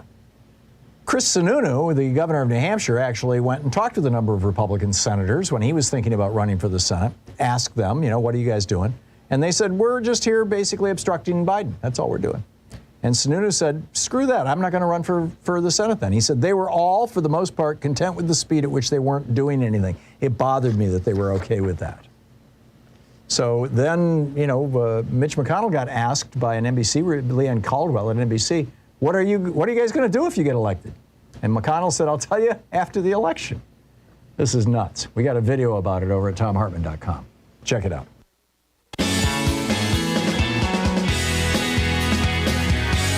Welcome back. Okay, one last with regard to voter purges and elections coming up and Republican dirty tricks. I mentioned before the break the ones by the Supreme Court. In this case, let me mention the ones that are coming out of the state of Arizona. This is a whole brand new attack on voting in Arizona. Basically, what the Arizona legislature has just passed, or the Senate has just passed on Wednesday, yesterday, they passed a Republican-authored bill that says that if you have registered to vote in the last 18 years, if you have registered to vote before the last 18 years, 18 years ago and longer, you could register to vote without proof of citizenship. Doesn't mean that there's a whole bunch of people on the Arizona voting rolls who are not citizens. That, by and large, does not happen. But now, if you registered to vote more than 18 years ago, when you show up to vote, and this is going to be, this may even backfire on the Republicans, because this is going to be a lot of people who are older and therefore probably voting Republican. But if you register to vote more than 18 years ago, when you show up to vote, you essentially have to re-register and prove your citizenship. You have to bring your passport or your birth certificate or whatever it may be to vote. This is pretty breathtaking. This is Marilyn Rodriguez, who's the founder of the Creosote Partners, the Arizona-based firm, said in a Twitter attack that this it's called House Bill 2492 is a monumentally terrible attack on our elections. She said, imagine how many of Arizona's 4.3 million registered voters would be immediately forced off the rolls or given just 30 days to provide proof of their citizenship. This is a recipe for chaos, not in election integrity, and it will likely cut the state's electorate in half overnight. If Arizona proceeds with this bill, it will draw numerous lawsuits and will be in lonely, uncharted waters defending the indefensible. This is, by the way, just one of several anti-voting bills that the Arizona legislature has passed. You just can't make this stuff up. It's amazing. Okay, Glenn in Evanston, Wyoming. Hey, Glenn, thanks for listening to SiriusXM. What's on your mind today?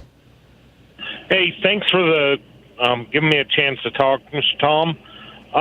My question is, what if we were just to outlaw, basically strike a law, whether it starts in the states or whatever, to just do away with political parties in general, allow caucuses and nothing more, and then you have to run on your own, your own merits, and you don't have to actually, there could not be any of these like DNC, RNC, or anything like that controlling all this money, and I think that you would do away with a vast majority of these things that are stating laws that really are just to favor one party over another, and it's a sweet and idealistic notion, Glenn, and one, by the way, if you pick up a copy of the American Revolution of 1800 that Dan Sisson wrote, and I did some editing on, you will find that there's a couple chapters devoted to how many of the founders believed that we should be a one-party nation, that there basically shouldn't be political parties. The party should be, basically the whole of the legislature.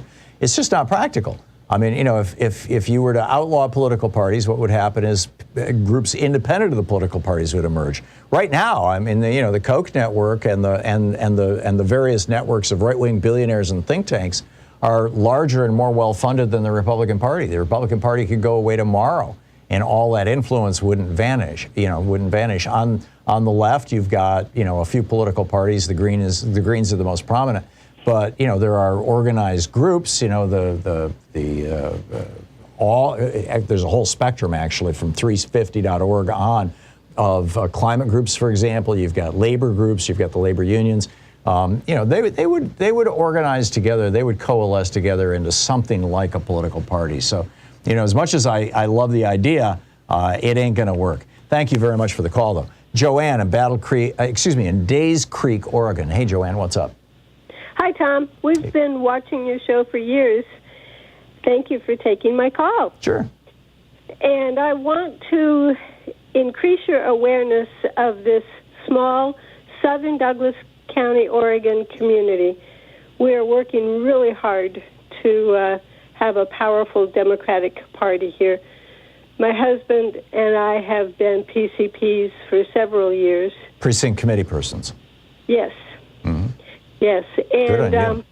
I have some candidates I'd like to encourage you to talk about or contact and learn about. Okay. One is Patrick Starnes. Have you heard of him? I have not, but I don't live in Douglas County, so. Well, he's running for governor. Mm-hmm. Oh, and okay. And he is a Democrat, registered Democrat. This is his second or third try, and he does not get recognition. And he really has some powerful ideas. Great. For running the state.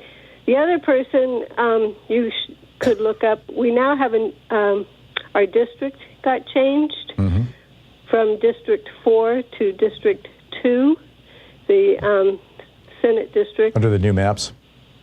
Yeah, not the congressional district, not Senate. And there is a man named Joe Yetter who is running for Congress. And, our district now is all red, and we need someone with Joe Yetter's ideas in there to help us out. The other thing about our county is how much timberland we have. So I have really started working more on the local level because our forests here have been decimated by timber industry, real estate investment timber companies. Right. And we need to fix that. We need those. Yeah, it sounds like you got a big lift. Joanne, just a quick question for you, and then I want to go move along to other callers. But what you said, your husband and you and yourself are both precinct committee people in your Democratic Party there in Douglas County, Oregon. How did you get into that? What was that experience like? What brought you into the party to begin with? We've been lifelong Democrats, and we're just friends with the people who organize the Democratic Party in Douglas County. It's a very connected area. It's a large county, but a small population. So we're it's a fairly rural county, if I recall correctly. Very. Although I-5 runs right through the middle of it.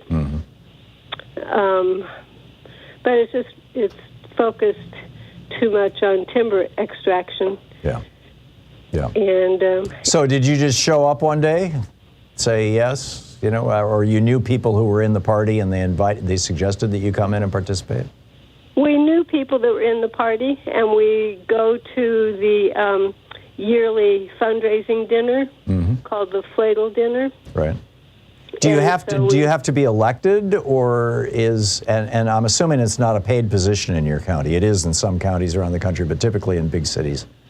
No, of course not. Nothing's paid here. It's all volunteer. There you go. Okay, Joanne, I need to finish your thought. We have to be elected, but it's easy to do. Yeah. But there's a lot of work involved in being a PCP, more than you implied on your show this morning. Right. So people volunteer for several things, and we all run out of time. Yeah, I totally get it, and that's why I said it's so much easier to stand on the outside and throw stones rather than actually show up and do the work. And because the work is substantial and it takes some time, but particularly if you're retired or if you have a little extra time or if you're looking for some social interaction after 2 years of hiding under our sheets here, it's a great way to participate. Joanne, thank you for the call. It's great to hear from you. I appreciate it. It's coming up on 45 minutes past the hour. We'll be right back. You're listening to Thom Hartmann. Visit thomhartmann.com for audio and video archives. Back with your calls in just a moment. Stick around.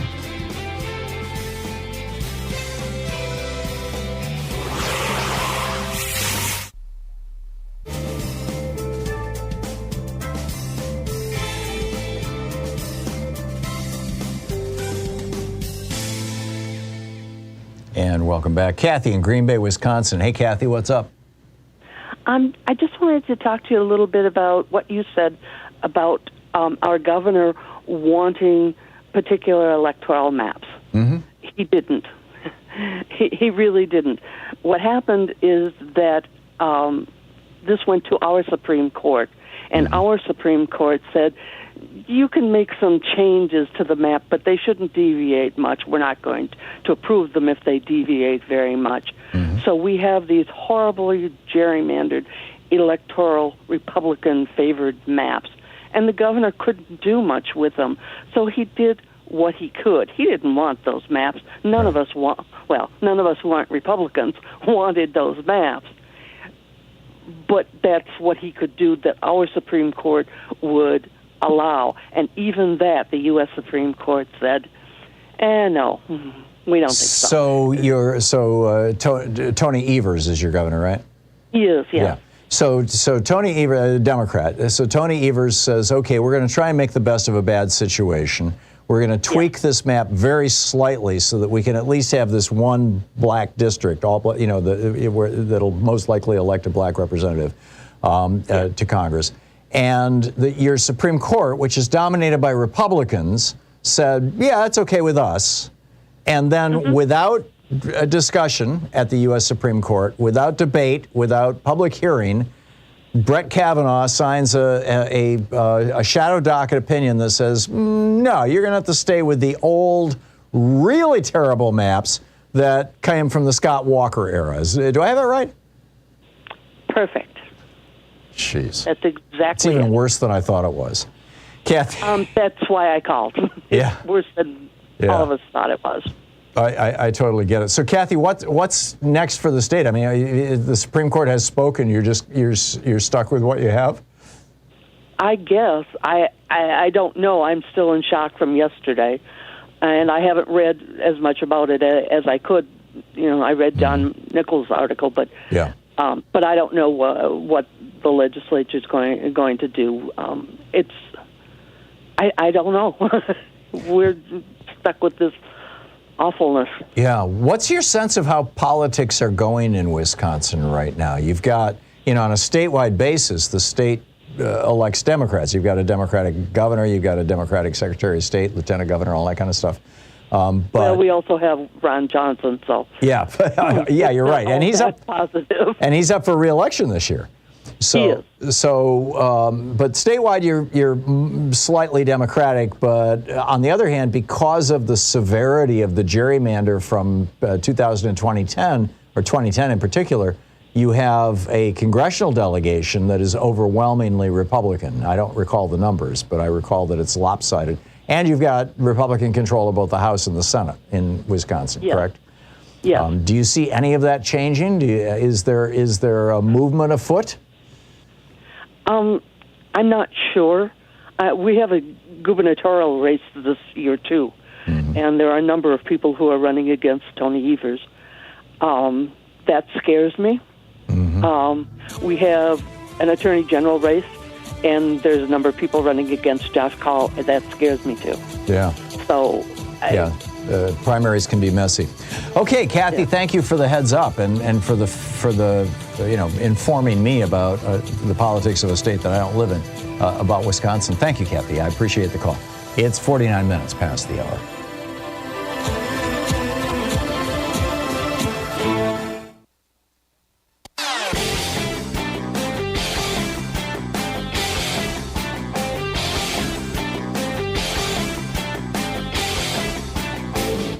Hey, I've got a new book out. It's called The Hidden History of Big Brother in America, How the Death of Privacy and the Rise of Surveillance Threaten Us and Our Democracy. Available wherever you find fine books. It's coming up on 10 minutes before the hour. Welcome back. On the line with us, Patrick in East Lansing, Michigan. Hey, Patrick, what's on your mind today? Oh, hi there, Tom. I wanted to comment on your topic about becoming involved in the Democratic Party and being involved in politics through the lens of our broadband digital divide and the lack of access so many Americans have who then can't participate in their democracy. They can't get access to their jobs in many cases. We had 55 million students and teachers face, their schools closing, and 1 in 5 of the kids had no adequate access to the internet. So that, they lost their education. And what people in Congress will tell you, from the Progressive Caucus to the mainstream Democrats to the Republicans, is that, we've solved this problem because we're going to throw $65 billion at it.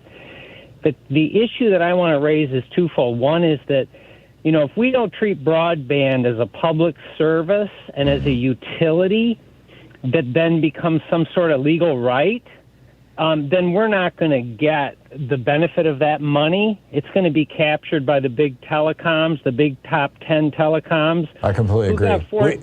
They got $45 billion of the money that was handed out from 2011. Oh, God. And they had a 100 million connection goal at these higher services. They never achieved them, because they handed them out to the big telecoms instead of the small local providers with no open bids.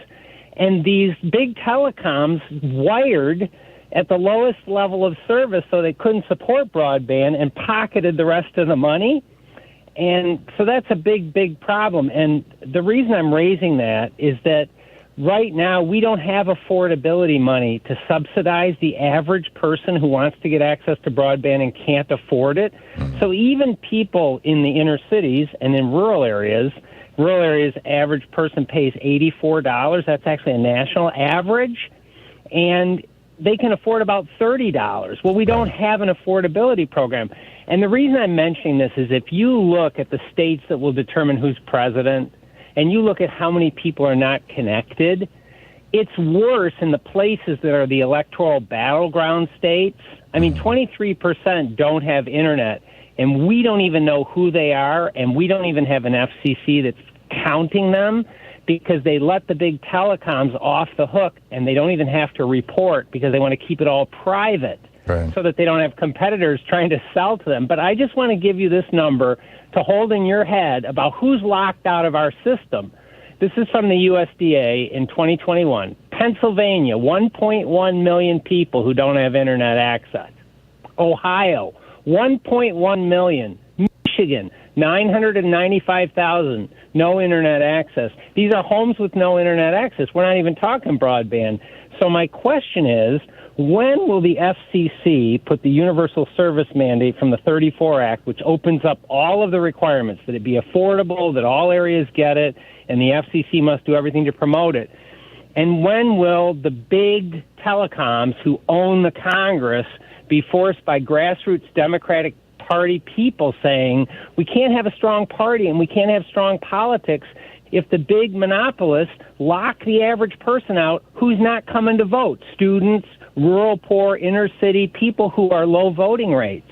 And from my own experience, I was just on a call with the Poor People's Campaign. We had people in rural West Virginia and in Detroit with terrible problems connecting. It's a huge problem for any political campaign. It's a huge problem for any political party. When is this going to be a democracy issue? Okay, in answer to your question, Patrick, we need to make it one as quickly as possible, number one, which is, I think, self-evident. Number two, we need to look at Chattanooga. And Chattanooga is not, the only city that has done this, but they have community broadband, city broadband provided by the city for the entire community, and it's wicked fast and it's very, very cheap.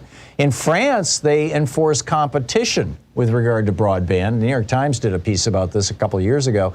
And it's my recollection is it's $24 a month for broadband in France because there's over 100 different companies you can choose from. The company who brings the wire into your home gets a small fee for having that wire, but you're not forced to get your internet from that company. You can get it from another company instead.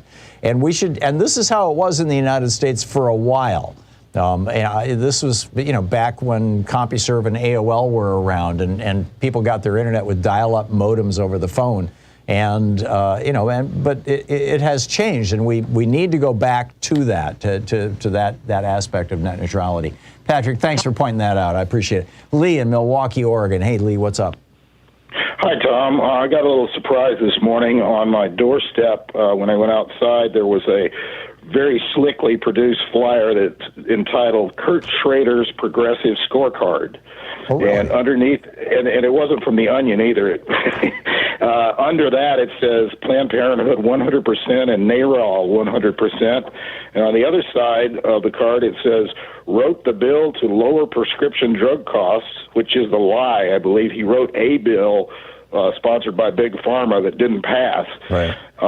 And it also, most outrageously, says, champion for campaign finance reform and getting big money out of politics. Well, he did. It wasn't. I saw it in the Oregonian yesterday or the day before that Schrader has now said that he's not going to take money from the Kochs anymore, from Koch Industries or the Koch brothers or something affiliated with the Kochs. So apparently the pressure's getting to him. I think he's starting to be concerned, Yeah, and on the other hand, about 2 weeks ago, I got a handwritten postcard from the McLeod Skinner campaign, his competitor in the Democratic primary.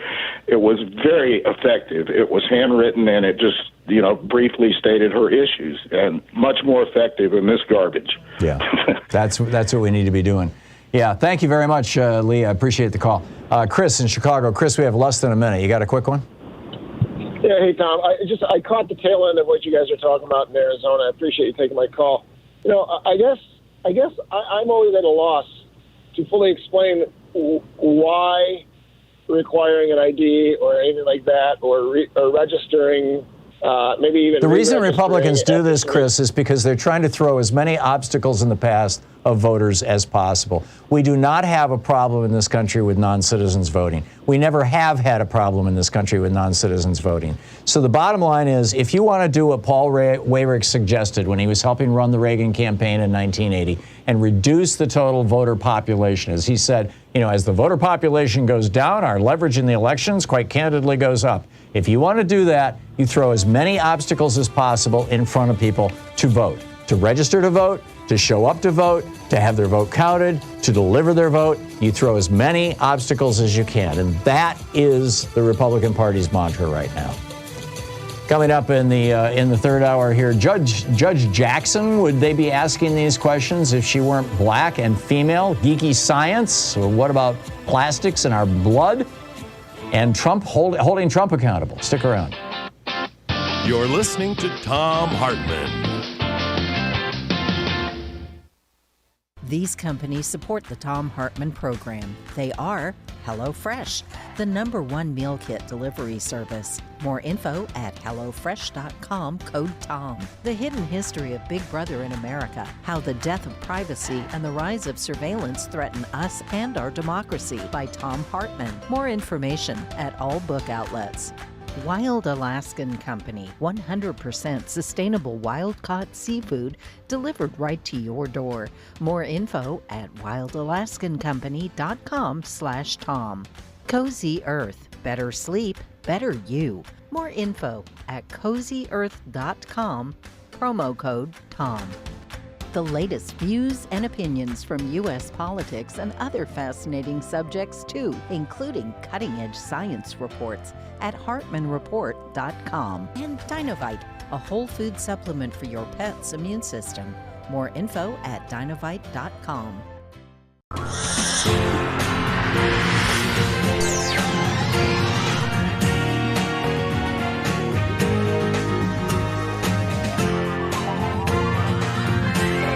We say fight back!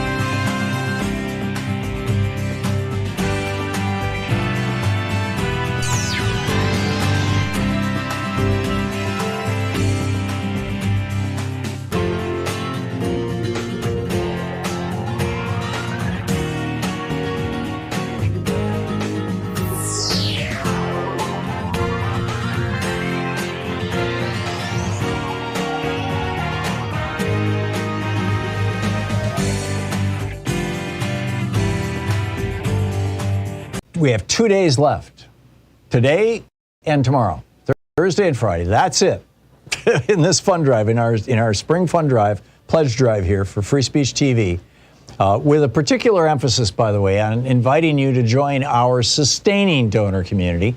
These are people who give $5 a month, $10 a month, $15 a month, a relatively small amount, but every single month. You don't have to call in every month to do it. You just, give me your credit card and say, here's what I want you to do. Do it for a year, do it for 2 years, do it until I tell you to stop, do it for 4 months, whatever. And here's the amount.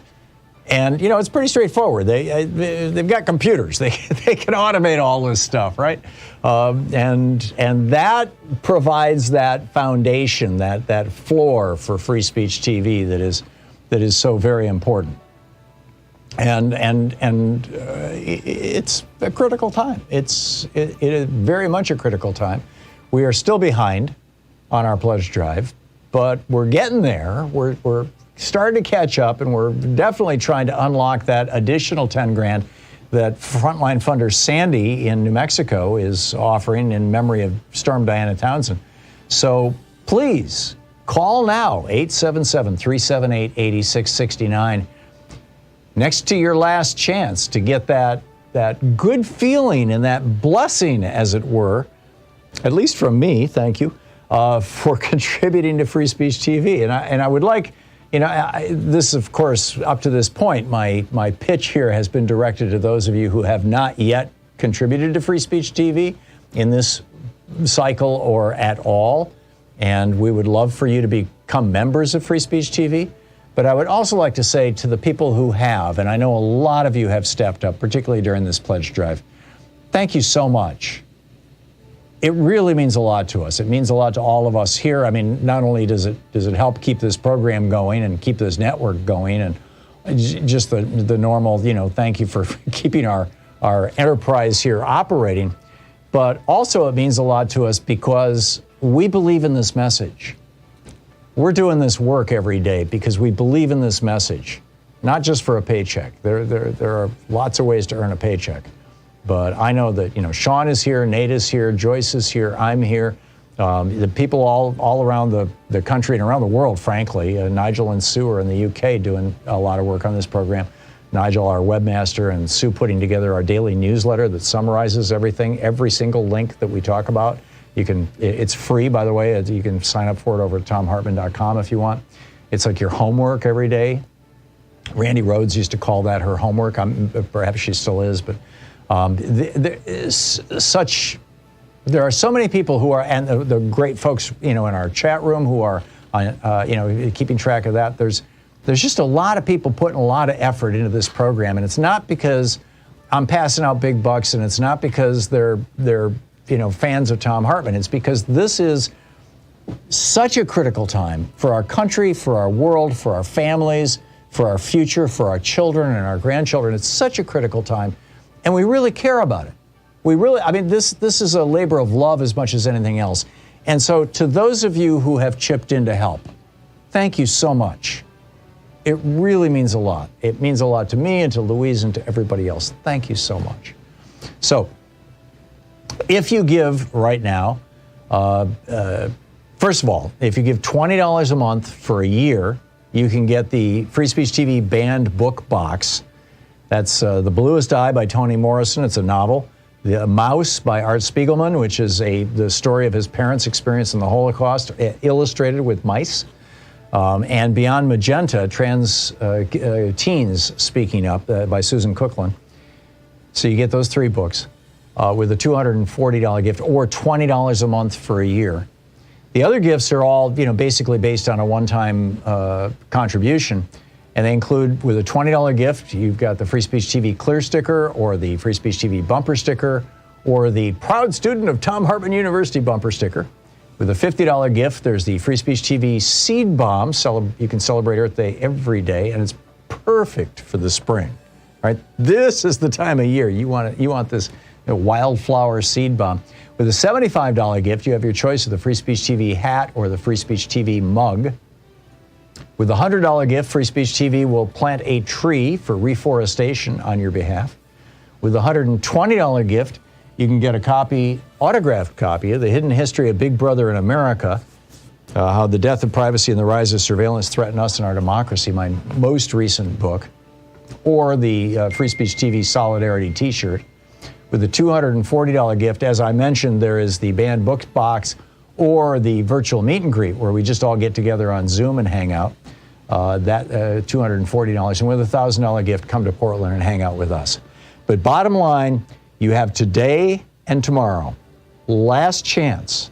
If you've been on the edge or you've been thinking, really I should, but it's such a hassle to just call that number, 877-378-8669. I don't know if I want to do this.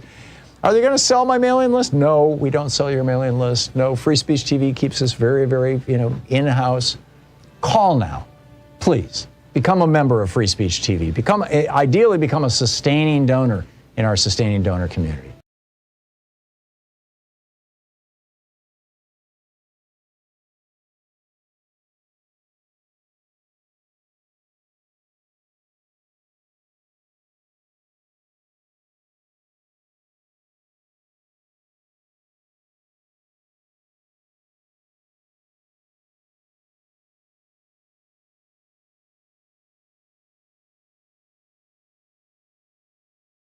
Program. Welcome back to our third hour. President Biden is in Brussels for an emergency NATO meeting. He just did a press conference. Here's basically what he said. He announced that the United States is going to take in up to 100,000 Ukrainian refugees as a starting point. He also noted that he believes that Russia should be kicked out of the G20. Now, that's a big deal.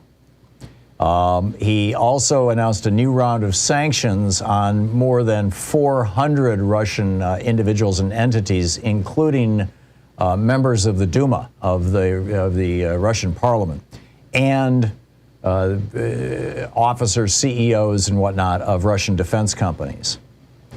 Separately, the G7 leaders warned Russian President Vladimir Putin, the Washington Post is reporting, against using chemical or nuclear weapons. There were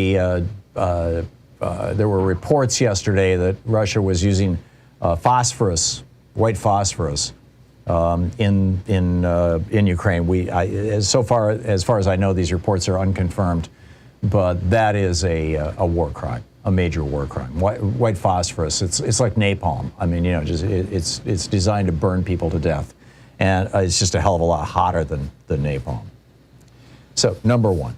Number two, I wanted, it would be a terribly incomplete show if I didn't point out that yesterday, although we did talk about it yesterday, we talked about it the day before yesterday at some length. In fact, it was my op-ed yesterday over at HartmannReport.com, that the hearings for Judge Jackson were basically, an opportunity for a handful of Republican senators who want to become president to craft a 30-second soundbite that would appear on Fox News.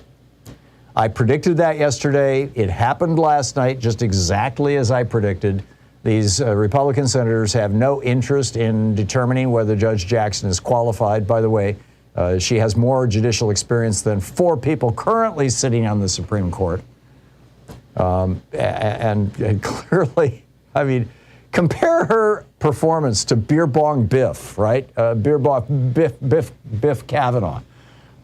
It's just like night and day. I mean, it's just.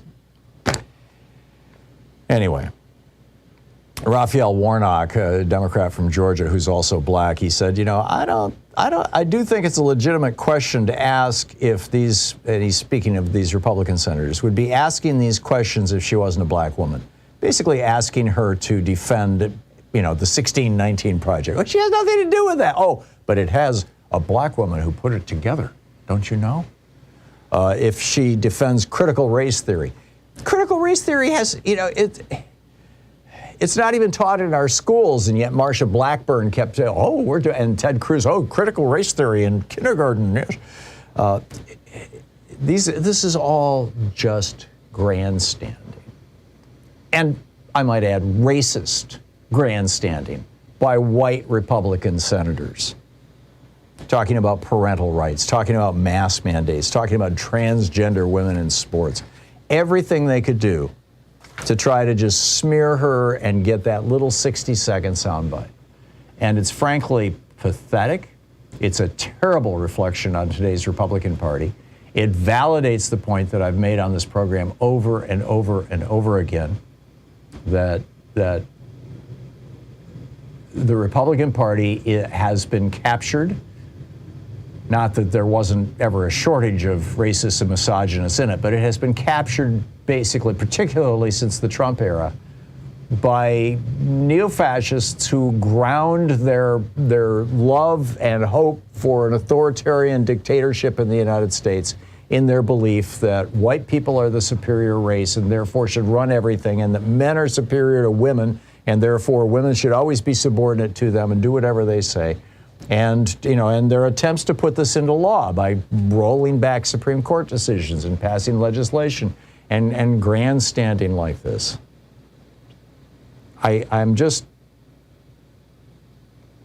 I don't know how to say it any more strongly. I was so offended by the disrespect that was shown to an extraordinary woman, an extraordinary legal scholar, by these white people on the Senate Judiciary Committee, by these white Republicans. It was beyond disgusting. So I'll just leave that. If you want to comment on it, feel free to give us a shout. Also, America knows that Donald Trump must be held accountable. This is my concern about Alvin Bragg. He is Alvin Bragg is the district attorney for New York City. He was elected in the last election. He replaced a fellow who was, actively in the process of trying to prosecute Donald Trump. And Bragg stopped that investigation. Well, yesterday, and when he stopped that investigation into Donald Trump, the new Manhattan DA, when he stopped that investigation, the two top prosecutors who were in the process, and literally within a couple of weeks of issuing an indictment or at least bringing this before a grand jury in New York City, they both resigned their jobs. They both quit their jobs. Well, yesterday, one of their resignation letters came out. It was from Mark Pomerantz. And the letter was, a February 23rd resignation letter was obtained by the New York Times. And Pomerantz said that Bragg's decision to stop prosecuting Trump was, quote, contrary to the public interest. Pomerantz wrote, quote, the team that has been investigating Mr. Trump harbors no doubt about whether he committed crimes. He did. Now, prosecutors don't talk like that unless they've got, the receipts, unless they have proof. Bragg, however, quote, this is from the New York Times today, balked at pursuing an indictment against Trump, a decision that shut down Pomerantz and Dunn's presentation of evidence to a grand jury and prompted their resignation. Cyrus Vance Jr., Cy Vance was the previous prosecutor in New York City, and he was going for it. And in fact, as the New York Times notes, Cyrus Vance Jr. had decided in his final days in office to move toward an indictment, leaving Mr. Trump just weeks away from likely criminal charges. So what's the deal with Alvin Bragg? Why did this guy wimp out? Did somebody get to him? Did somebody threaten his family? Is this Trump's mob buddies? Did he get a payoff? I mean, I don't live in New York City. I don't follow New York politics all that well. But if you live in New York City or you are an aficionado of New York politics, please let me know what's going on here. I don't understand it. I just don't understand it. Another important story that I think is in the news, that I know is in the news today, that I think is important, I think it's of consequence, is this question about Sergei Shoigu, the defense secretary for Russia. He has, now there are some reports that popped up yesterday afternoon that he has finally been seen after 12 days of being just like vanished. But nobody knows for sure whether that, his popping up was actually recent footage or not. And the question is, what happened to this guy? And why? I'm guessing that the why, and I reported this on this program, and I thought it was hysterical when it happened, is that the Ukrainian minister for against corruption, there's an office in the Ukrainian government, it's the Office to Stop Corruption. It's got a fancier name than that. Forgive me for not remembering the exact words. But it's basically an anti-corruption office. And the guy who's the director of that tweeted at the end of last week, and I read this tweet on the air, tweeted a thank you to Russian Defense Minister Shoigu. He said, thank you for sending troops into battle with egg cartons on their side rather than metal plating, rather than armor. See, it looks nice in pictures, but he said, thank you for sending troops into battle with cardboard bulletproof vests. They're easy to shoot through. And thank you for sending your soldiers into battle with rations, with food, meals ready to eat, that expired in 2002 and 2004. Now, I have to believe that when that tweet came out, and like I said, I shared it with you on the air, that was probably around the time that Defense Minister Shoigu just kind of vanished.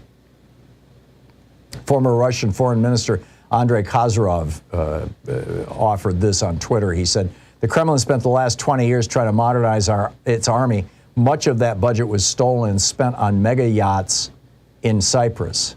This is the guy who used to be the Russian foreign minister.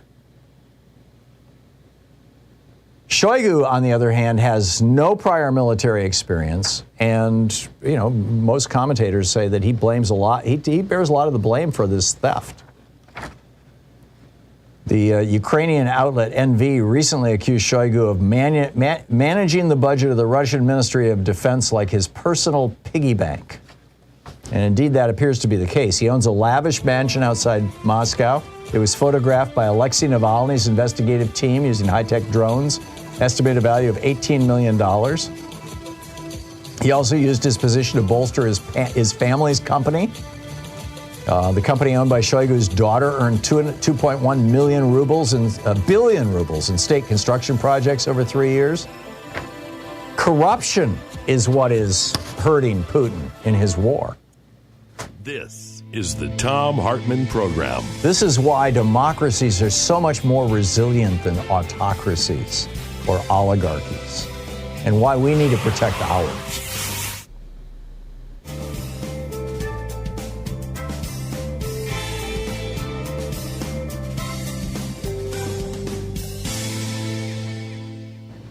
And welcome back. Kirk in Lakeland, Florida, listening to WMNF. Hey, Kirk, what's on your mind today? Greetings, Tom. I wanted to just jump in where the caller left off with the broadband and the giveaways to broadband. In the state of Florida, I was a firefighter paramedic before my current career in medical devices, but I had just talked to I'd gone to a recent convention, and the people from AT&T were very generous in telling us how the 5G broadband is there for a certain network or a certain spectrum for emergency services. The next day, I talked to my friend at the fire department, and I said, hey, do you guys use that AT&T 5G broadband? And he said, no. I said, what do you mean no? He said, we can't afford the access equipment.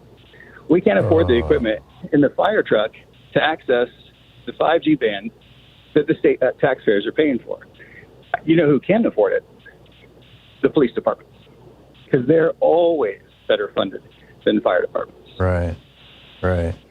That's amazing. I always tell, you can always say what's going on in a county by their budgeting priorities. So, that's ours. Anyway, Bernie, I think it was, who said some years ago, budgets are moral documents. Correct. Yeah, I completely agree with that. Last thing I'll say is, again, I'm for Nikki Fried in Florida, and I saw that she decided she was going to boycott Disney. And she was not going to join the Democratic caucus. And I'm glad to hear today that the rest of the Democratic caucus is not going to hold their event at Disney. So Florida politics going on right now. That's great. Thanks, that's great. Making the Democratic Party down there more progressive day by day. It's a good thing. Well, she said that she was walking. She said she was doing it on behalf of the people walking out, the workers at Disney. Yeah. And I can't agree with her more. So thank you. Yeah, you're welcome. Thanks, Kurt. Or Kirk, excuse me. Susan in Phoenix. Hey, Susan, what's on your mind today? Well, I just wanted to share that I've been a precinct committee person since 2016. Good but on before you. that, I was Yeah, thank you. Yeah, and I actually was active before that. I was in Move On.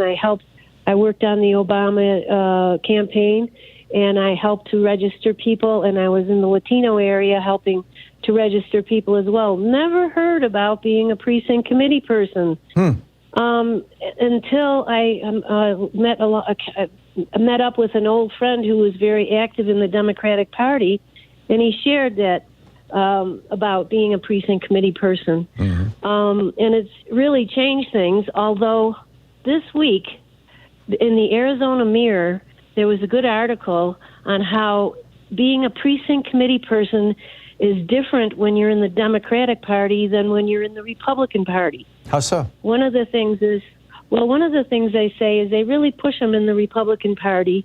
And as an activist like Move On America or Indivisible, most likely if you're Republican when you're an activist, you're also a precinct committee person. Not so much in the Democratic Party. Because I was in Move On, nobody shared being a precinct committee person. But the nice thing about being in the Democratic Party is that you are given all the opportunities to participate. And I was in LD 28 during the last redistricting, and we were able to change our district to Democratic just by our canvassing abilities and calling. That we did is so much of it. We did talking about the issues and people what they want and who they should vote for on the local level is so powerful. It is the key to everything. Susan, thank you so much. Thanks for your testimony. It's great to hear from you. We'll be right back.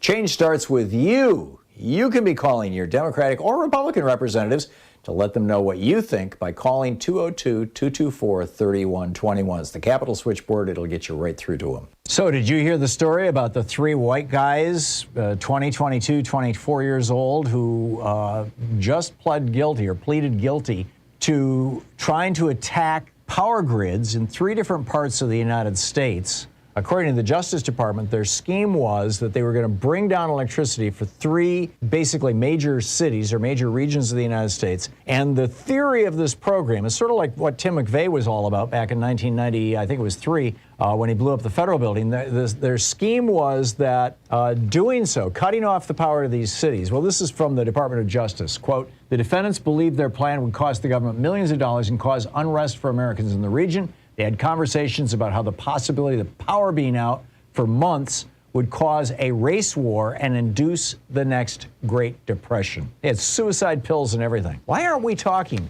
about white terrorism in America?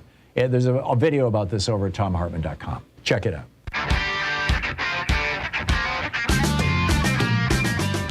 Welcome back. Hey, I've got a geeky science for you, and then I'll pick up your phone calls. Microplastic pollution. Microplastics have been found in human blood for the first time. Now, we've been talking about this for years, you know, that there's little tiny plastic, like if you drink bottled water, for example. Bottles of, or canned water, both, you know, because they're both processed through plastic tubes that are used to fill the bottles. And in plastic bottles, it's even worse because you got the plastic bottle itself. You could have as many as, 10,000 particles of microplastic in a bottle of water. I mean, you can't see them. They're micro, right? They're micro. So, but it has been, microplastic has been detected in human blood for the first time. And the scientists found the tiny particles in almost 80% of people tested. The discovery shows, this is Damian Carrington writing for The Guardian. The discovery shows the particles can travel around the body and may lodge in our organs. Now, we don't yet know what this means, although we do know that plastics can, mess with our hormones, and some kinds of plastics and some of the chemicals in them may even cause cancer. But whether these microplastics will do that, nobody knows for sure. But they can cause damage to human cells in the laboratory. And we know that air pollution particles, when you breathe them, now, these aren't plastics, but there's a whole variety of other things, like diesel soot and stuff like that. They not only get into the lungs, but they get into the bloodstream, and they cause literally millions of early deaths every year. So now we've got this problem of plastic having contaminated literally the entire planet. And people are already known to consume particles of this through food, through water, through just breathing them in. They've even been found in the feces of babies and adults. That was one of our first clues. But this is Professor Dick Vethoff, an exotoxicologist at a University of RIT University in Amsterdam in the Netherlands. He says, our study is the first indication that we have polymer particles in our blood. It's a breakthrough result. And then this was the thing that really got me the most. Babies fed with plastic bottles are swallowing millions of microplastic particles every day. If you know anybody who has babies, get them glass bottles if they're bottle feeding. Again, this is from the report. He says, we also know in general that babies and young children are more vulnerable to chemical and particle exposure. That worries me a lot. This was published in the journal Environment International. They were looking at particles as small as 0.00077 of a millimeter. And a millimeter is a little tiny thing to begin with. They used steel syringes and glass tubes to avoid contamination. Because basically, anything that the plastic comes into contact with, bingo, microplastics. This is grim stuff. I'm wondering, how far does this go? Like, I've got a coffee maker at home that I know has plastic tubing inside, that handles part of the water. Is that microplastic showing up? Can I get rid of it if I put in a paper filter underneath the between the coffee and the basket? I don't know the answer to those questions, but I'm guessing that as this study comes out and this research comes out, a lot of people are going to start asking. We need to know what's going on. Finally, I would point out that Paul Manafort got kicked off an airplane yesterday. He was trying to flee the country. In 2004, he helped install Yanukovych in Ukraine. And then he was driven out of, Yanukovych was driven out of Ukraine by the people. Then he put Yanukovych back into power. Manafort again in 2010. In 2014, they got rid of him. And then in 2016, what did Manafort do? He helped install Trump in the White House. He was his first campaign manager. Something is rotten, as they say. You're listening to the Thom Hartmann Program. Call 202-808-9925. In the state of Manafort, not Denmark. We'll be right back.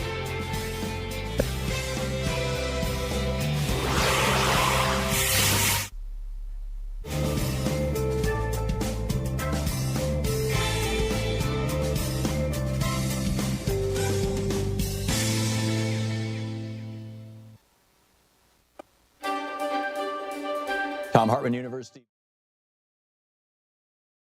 We have 2 days left, today and tomorrow, Thursday and Friday. That's it in this fund drive, in our spring fund drive, pledge drive here for Free Speech TV, with a particular emphasis, by the way, on inviting you to join our sustaining donor community. These are people who give $5 a month, $10 a month, $15 a month, a relatively small amount, but every single month. You don't have to call in every month to do it. You just, give me your credit card and say, here's what I want you to do. Do it for a year, do it for 2 years, do it until I tell you to stop, do it for 4 months, whatever. And here's the amount. And, it's pretty straightforward. They've got computers. They can automate all this stuff, right? And that provides that foundation, that floor for Free Speech TV that is so very important. And it's a critical time. It is very much a critical time. We are still behind on our pledge drive, but we're getting there. We're starting to catch up, and we're definitely trying to unlock that additional 10 grand that frontline funder Sandy in New Mexico is offering in memory of Storm Diana Townsend. So please call now, 877-378-8669. Next to your last chance to get that good feeling and that blessing, as it were, at least from me, thank you, for contributing to Free Speech TV. And I would like, this, of course, up to this point, my pitch here has been directed to those of you who have not yet contributed to Free Speech TV in this cycle or at all. And we would love for you to become members of Free Speech TV. But I would also like to say to the people who have, and I know a lot of you have stepped up, particularly during this pledge drive, thank you so much. It really means a lot to us. It means a lot to all of us here. I mean, not only does it help keep this program going and keep this network going, and just the normal, thank you for keeping our enterprise here operating, but also it means a lot to us because we believe in this message. We're doing this work every day because we believe in this message, not just for a paycheck. There are lots of ways to earn a paycheck. But I know that, Sean is here, Nate is here, Joyce is here, I'm here. The people all around the country and around the world, frankly. Nigel and Sue are in the UK doing a lot of work on this program. Nigel, our webmaster, and Sue putting together our daily newsletter that summarizes everything, every single link that we talk about. It's free, by the way. You can sign up for it over at thomhartmann.com if you want. It's like your homework every day. Randy Rhodes used to call that her homework. Perhaps she still is, but there are so many people who are, and the great folks, in our chat room who are, keeping track of that. There's just a lot of people putting a lot of effort into this program, and it's not because I'm passing out big bucks, and it's not because they're fans of Thom Hartmann. It's because this is Such a critical time for our country, for our world, for our families, for our future, for our children and our grandchildren. It's such a critical time, and we really care about it. We really, I mean, this is a labor of love as much as anything else. And so to those of you who have chipped in to help, thank you so much. It really means a lot. It means a lot to me and to Louise and to everybody else. Thank you so much. So if you give right now, first of all, if you give $20 a month for a year, you can get the Free Speech TV banned book box. That's The Bluest Eye by Toni Morrison. It's a novel. The Mouse by Art Spiegelman, which is the story of his parents' experience in the Holocaust, illustrated with mice. And Beyond Magenta, Trans Teens Speaking Up by Susan Cookland. So you get those 3 books with a $240 gift or $20 a month for a year. The other gifts are all, basically based on a one-time contribution. And they include, with a $20 gift, you've got the Free Speech TV clear sticker or the Free Speech TV bumper sticker or the Proud Student of Thom Hartmann University bumper sticker. With a $50 gift, there's the Free Speech TV seed bomb. You can celebrate Earth Day every day, and it's perfect for the spring. Right? This is the time of year you want this wildflower seed bomb. With a $75 gift, you have your choice of the Free Speech TV hat or the Free Speech TV mug. With the $100 gift, Free Speech TV will plant a tree for reforestation on your behalf.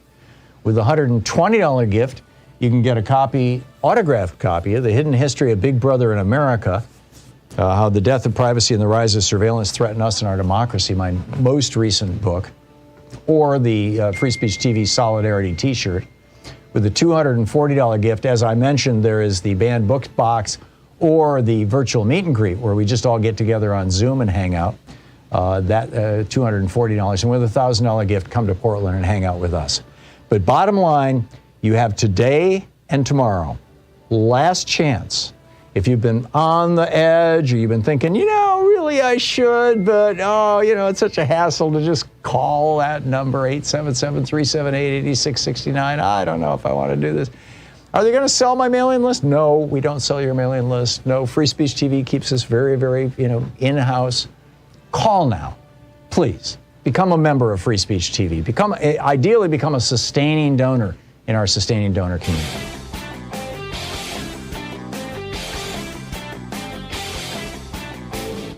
Hey, thanks so much for sharing our program and for reaching out to our stations and sponsors and letting them know that you're listening. It really means a lot to us. Welcome back. Well, Donald Trump is having a hissy fit, and I think his day just got a whole lot worse. Earlier in the day, it was reported that Donald Trump has sued Hillary Clinton for trying to make him look like he's Putin's puppet. I'm not making this up. He has sued Hillary Clinton for making him look like he's Putin's puppet. It's just that straightforward. And then just a few minutes ago, Joe Biden did a press conference in Brussels, and one of the reporters basically said, one of the big concerns we have here in Europe, I'm paraphrasing, is that America might end up with Donald Trump or another president just like Donald Trump, but specifically they were talking about Trump, might end up with Donald Trump again. He's talking about running in 2024. He's got $100 million in his war chest. Please reassure us, or words to that effect. And Joe Biden's response was, the next election, I'd be very fortunate if I had that same man running against me. Basically making fun of Trump. And then, this suing Hillary Clinton, he says, this is an unthinkable plot. That was his word, his phrase. Clinton engaged in an unthinkable plot to make it appear that he was colluding with Putin to undermine her presidency, or her candidacy rather, and become elected president.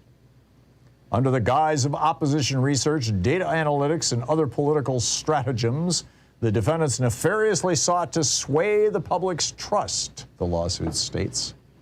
They worked together with a single self-serving purpose to vilify Donald J. Trump. Indeed, their far-reaching conspiracy was designed to cripple Trump's bid for presidency by fabricating a scandal that could be used to trigger an unfounded federal investigation and ignite a media frenzy. Really? I seem to remember Donald Trump's son and a bunch of people who were working on his campaign meeting with a Russian agent and saying, very cool. I seem to remember Donald Trump saying, Russia, if you're listening. I seem to remember Trump, you know, when Russia listened and hacked the DNC, I seem to remember Trump using that information. What? I don't know what I'm missing here. But I guess this is actually probably going to be good news, because that means that Hillary Clinton's lawyers now get to engage in discovery. They get to depose people in the Trump campaign and say, okay, what were you really up to? You got nothing to hide? Let's talk about it. All righty. Let's pick up your phone calls here. Daniel in Socorro, New Mexico. Hey, Daniel, what's on your mind today? Hi, Tom. I am a voter registration agent with the county of Socorro, and a couple of years ago, we set it up to go to our local high school with our county clerk and register all the prospective voters that will be voting in the next election. And we've already done that again for this year. We'll be spending Wednesday at the high school and registering the kids. And I'd just like to get the word out around the nation that anyone who is a voter registration agent or knows one, that now is the time to get that done before the primary, and then again before, you know, the voting in November. And in some states, before the window for registration closes. Yes, ours closes May 5th. And so wanted to get this for the primary. The other, I just don't know how to get the word out all across the nation, but I know that your program is a good place to start. Did you do this, Daniel, as an outgrowth of activism within the party, or did you just say, hey, I want to help the elections? I wanted to just help people get registered to vote. Our local Democratic Party isn't, and our state party, to me, are not the most progressive. And I just want to get kids registered. It's nonpartisan. Right. Our county clerk is going to go with us, and so she's a happens to be a Democrat, but we'll register anyone. And I go to other things whenever there's a parade or things like that, set up a little table with registered to vote here and now. And I just find it's my way of doing something. Yeah, I get it. That's wonderful. Daniel, I salute you. Thank you so much for the call, and tip of the hat to you. Damon in Denver. Hey, Damon, what's up? Hi, Tom. Hey. I have some observations about what Senator Braun said the other day, and from the Ketanji Brown Jackson hearings. Okay. Which senator did you say, Braun, or because it says here you were calling about Cornyn? Right, Cornyn went on and on about substantive due process, and he talked a lot about Obergefell and whether or not, which is gay marriage. The Supreme, yes, which gay marriage, and then you had the other day Braun from Indiana. Mike Braun, the Republican. Right. Both of them run-of-the-mill, Christian types, right-wing Christian types. And Braun, I watched this clip over and over again, and I just couldn't understand how easily it was for him to transition from regulating abortion to loving and interracial marriage, and then contraceptives. It was all a continuous string, and I know he walked it back because he had to. But when I look at what Braun said, and when I look at Cornyn, and to some extent Lee, but really Cornyn really just seemed so upset that the Supreme Court said it was okay for gay people to marry. Right. And they just think, I guess it's just deep in who they are, that they think states should be able to do anything they want without interference from SCOTUS. I don't think it's even that large and philosophical, Damon. I think they just want to take America back to the 1950s. They want to take America back before the Voting Rights Act, before the Civil Rights Act, before gay marriage was decriminalized or legalized by the Supreme Court. Before Trans people were out and accepted. I mean, they just, it is deep within this party. And I think, it's not just I think, I mean, there's well documented. One of the reasons why Putin has been so popular among Republicans until this recent invasion of Ukraine is that he's doing the same thing in Russia. He's trashing LGBTQ people. He's promoting racism and homophobia and things like that. And I think that's what you're seeing. That's the Republican Party's brand.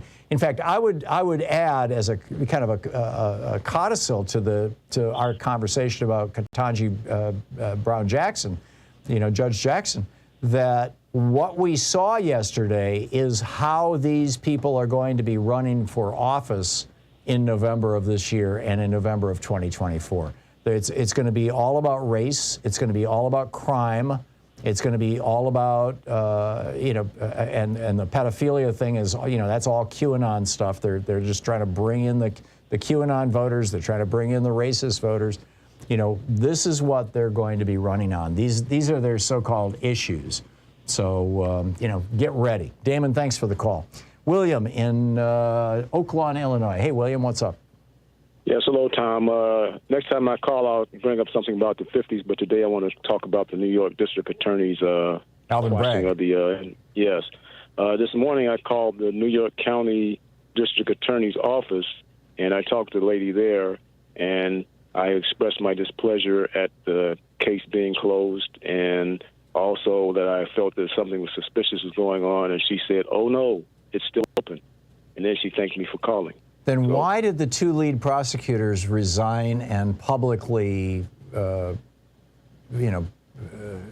say that they were resigning because the prosecution was stopped?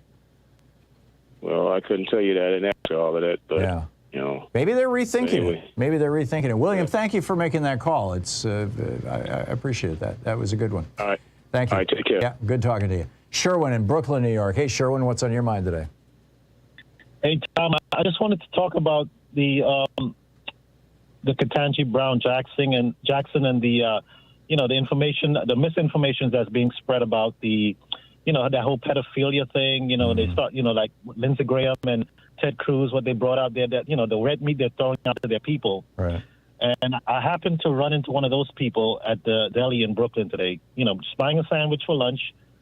This lady was doing the exact same thing, but she started talking to the counter person and talking about Ketanji Jackson being soft on pedophilia and, that she's letting people off, with a slap on the wrist. And, it's disgusting. She's been watching Fox News. Exactly. Well, I asked her, so I confronted her. I said, where did you get this information from? And, of course, she said Newsmax. Oh, geez, even worse. Yeah, exactly. So I was like, well, if that's what you get your information from, I was like, you're very misinformed, and I feel bad for you. Yeah. She's like, oh, but where should I go? I should go to ABC, CBS, NBC. She's like, those are all lies. And, I was like, what about reading newspapers? She's like, Then she said, what about the New York Post, which is owned by, who, Rupert Murdoch. Right. And so I realized who I was dealing with, and I was like, wow. Yeah. So I just, after she left, because I kept, I've confronted her about a few things. Then she jumped on to Joe Biden being a drug dealer and a something. That whole Hillary Clinton with the child pornography. She brought him in too. Yeah. And it was so sad. But she ran out of the store after I started confronting her, and then I went up to the deli man. I was like, listen, the last 10 minutes, just erase all of that crap from your mind. She's crazy. Yeah, He's like, man, I'm not even paying her enough attention. Yeah, that's amazing. Sherwin, thanks for sharing your story with us. It's it's amazing. Thank you very much. Jeff in Smyrna, Tennessee. Hey, Jeff, also listening on Sirius XM. What's up, Jeff?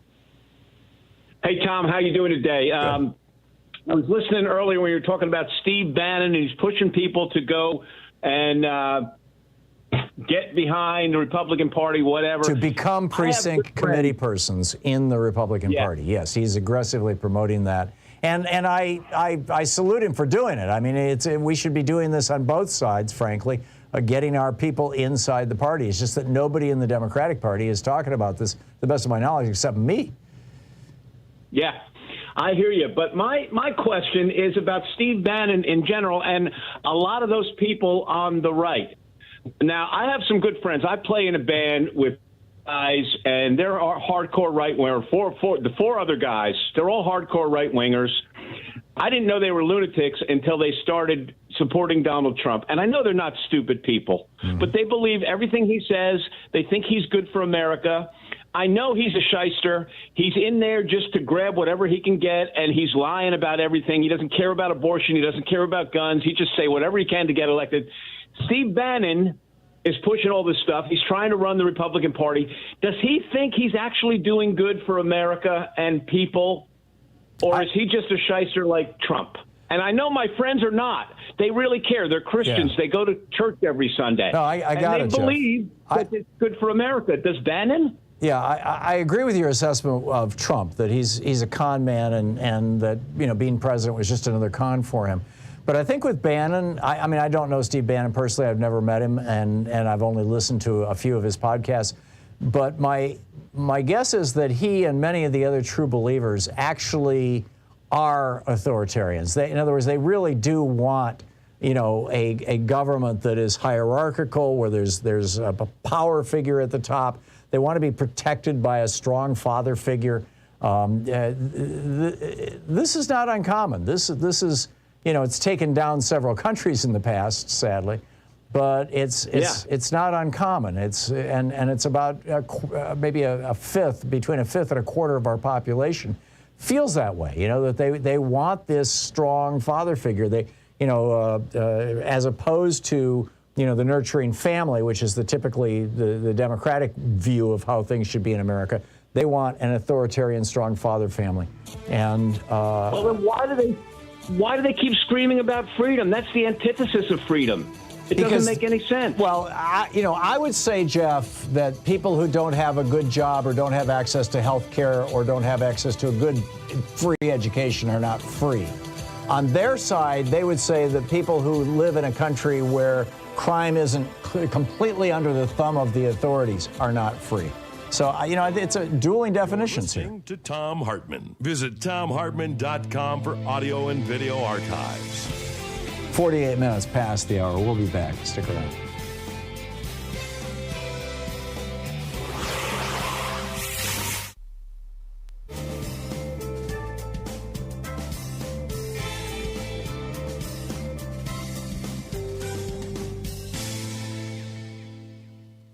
And welcome back. Mary in Sunrise Beach, Missouri. Hey, Mary, what's on your mind today? Oh, hi, Tom. Can you hear me? I do. Okay. I was calling about the confirmation hearings on the 6th. Mary, I do have to ask you to put your mouth close to your microphone. You can keep me on speakerphone if you want, but just put the microphone right up to your mouth so that I can hear you clearly. Is that better? That's much better. What's up? Well, I can't handle watching, all those hearings and everything. I did watch, some of the recaps. Mm-hmm. And the most shocking I heard was what do you call them in the state representatives? Madam Marsha. Yeah, Marsha Blackburn. She's the senator from Tennessee. Yeah. I incorrectly identified her as being from Missouri a couple days ago. I was wrong. It's Tennessee. Yeah. Yeah. She asked Judge Jackson, who is, we all know who she is, what she's done, where she served. And this woman from Tennessee, who happens to have I don't want to put people down for their, lack of education or anything, but she has an economics degree from some bozo place. She's got a bachelor's of science degree in home economics. Yeah, home economics.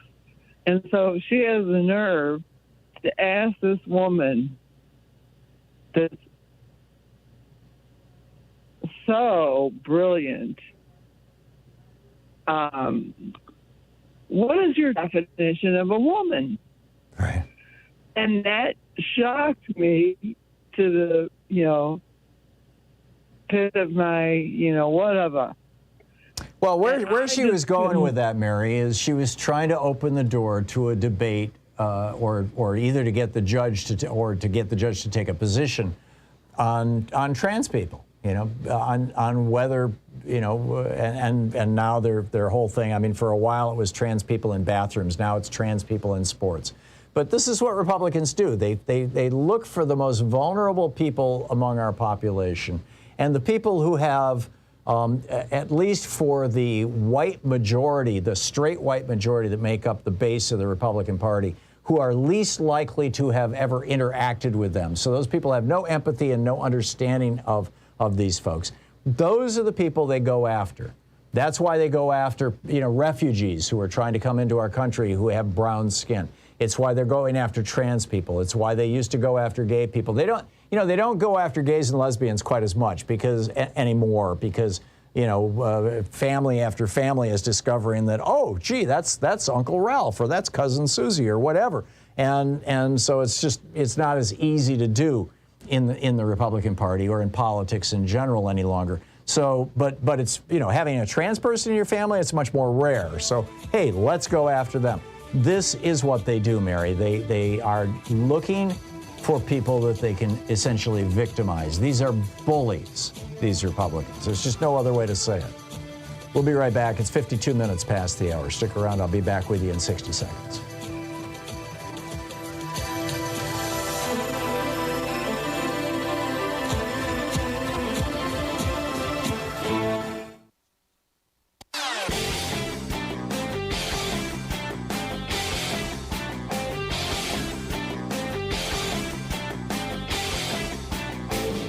Share the Thom Hartmann Program with your friends. We're available on SiriusXM, Free Speech TV, Pacifica, commercial stations nationwide, YouTube, Twitter, Facebook, on the Thom Hartmann app, and you can even tell your smart speaker to listen to the Thom Hartmann Program. They often say that Republican Senator from Wisconsin, Ron Johnson, is the stupidest guy in the entire United States Senate. I get it. Tommy Tuberville gives him a run for his money, but he just came out with what has to be at least the very stupidest idea of the year. Ron Johnson is proposing, there's a shortage of child care workers right now in America. There's a whole bunch of good reasons for that. But he has proposed a solution. His suggestion, any woman in America who's getting any kind of public assistance, you're getting food stamps, you're getting, tuition relief, whatever it may be, you would be forced to go into daycare centers and care for children. Yeah, seriously. This is Ron Johnson's idea. People who had no training, and one of his assistants said, well, it's just like teachers who teach in public schools where their own kids attend. No, it's not. These are not trained professionals. There's no union. This is nuts. There's a whole video about it over at ThomHartmann.com. Check it out.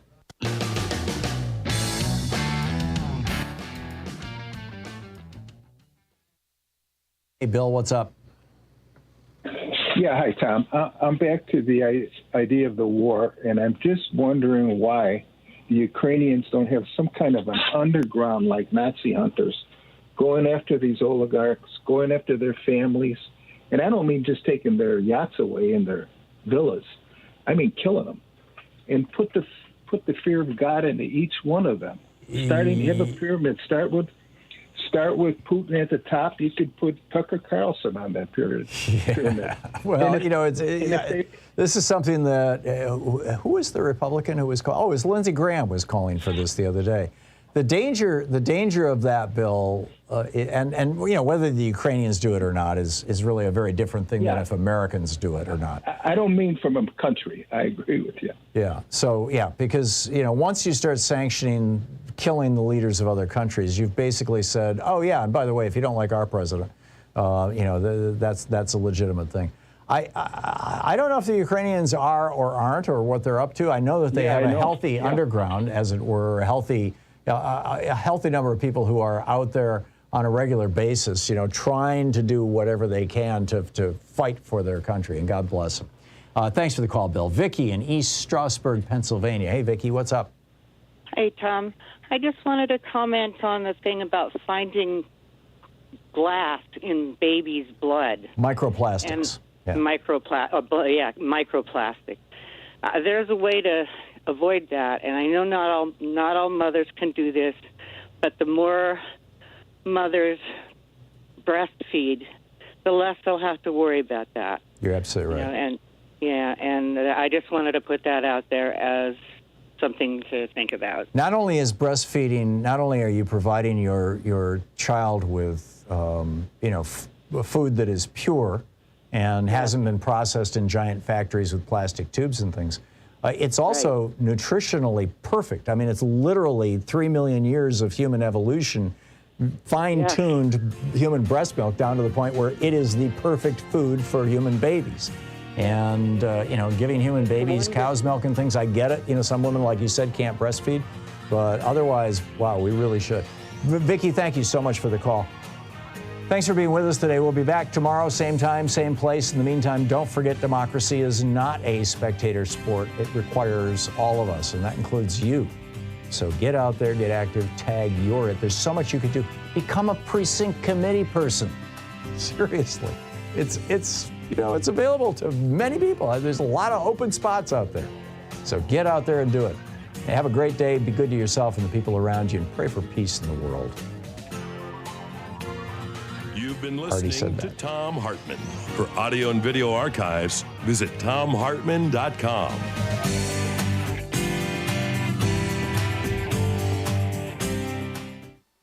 These companies support the Thom Hartmann Program. They are HelloFresh, the #1 meal kit delivery service. More info at HelloFresh.com, code TOM. The Hidden History of Big Brother in America, How the Death of Privacy and the Rise of Surveillance Threaten Us and Our Democracy by Thom Hartmann. More information at all book outlets. Wild Alaskan Company, 100% sustainable wild-caught seafood delivered right to your door.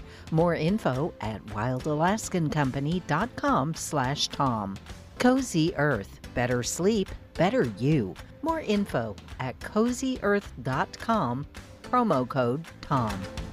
The latest views and opinions from U.S. politics and other fascinating subjects too, including cutting-edge science reports at hartmanreport.com. And Dinovite, a whole food supplement for your pet's immune system. More info at dinovite.com.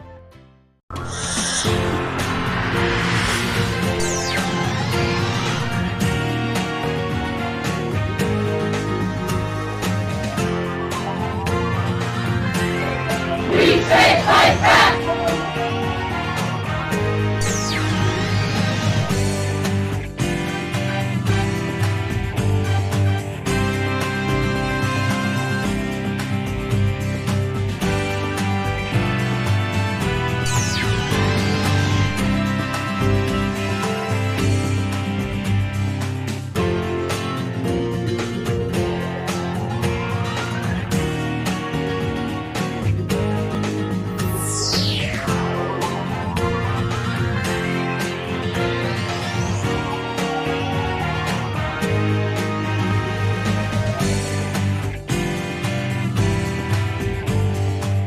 We have 2 days left, today and tomorrow, Thursday and Friday. That's it in this fund drive in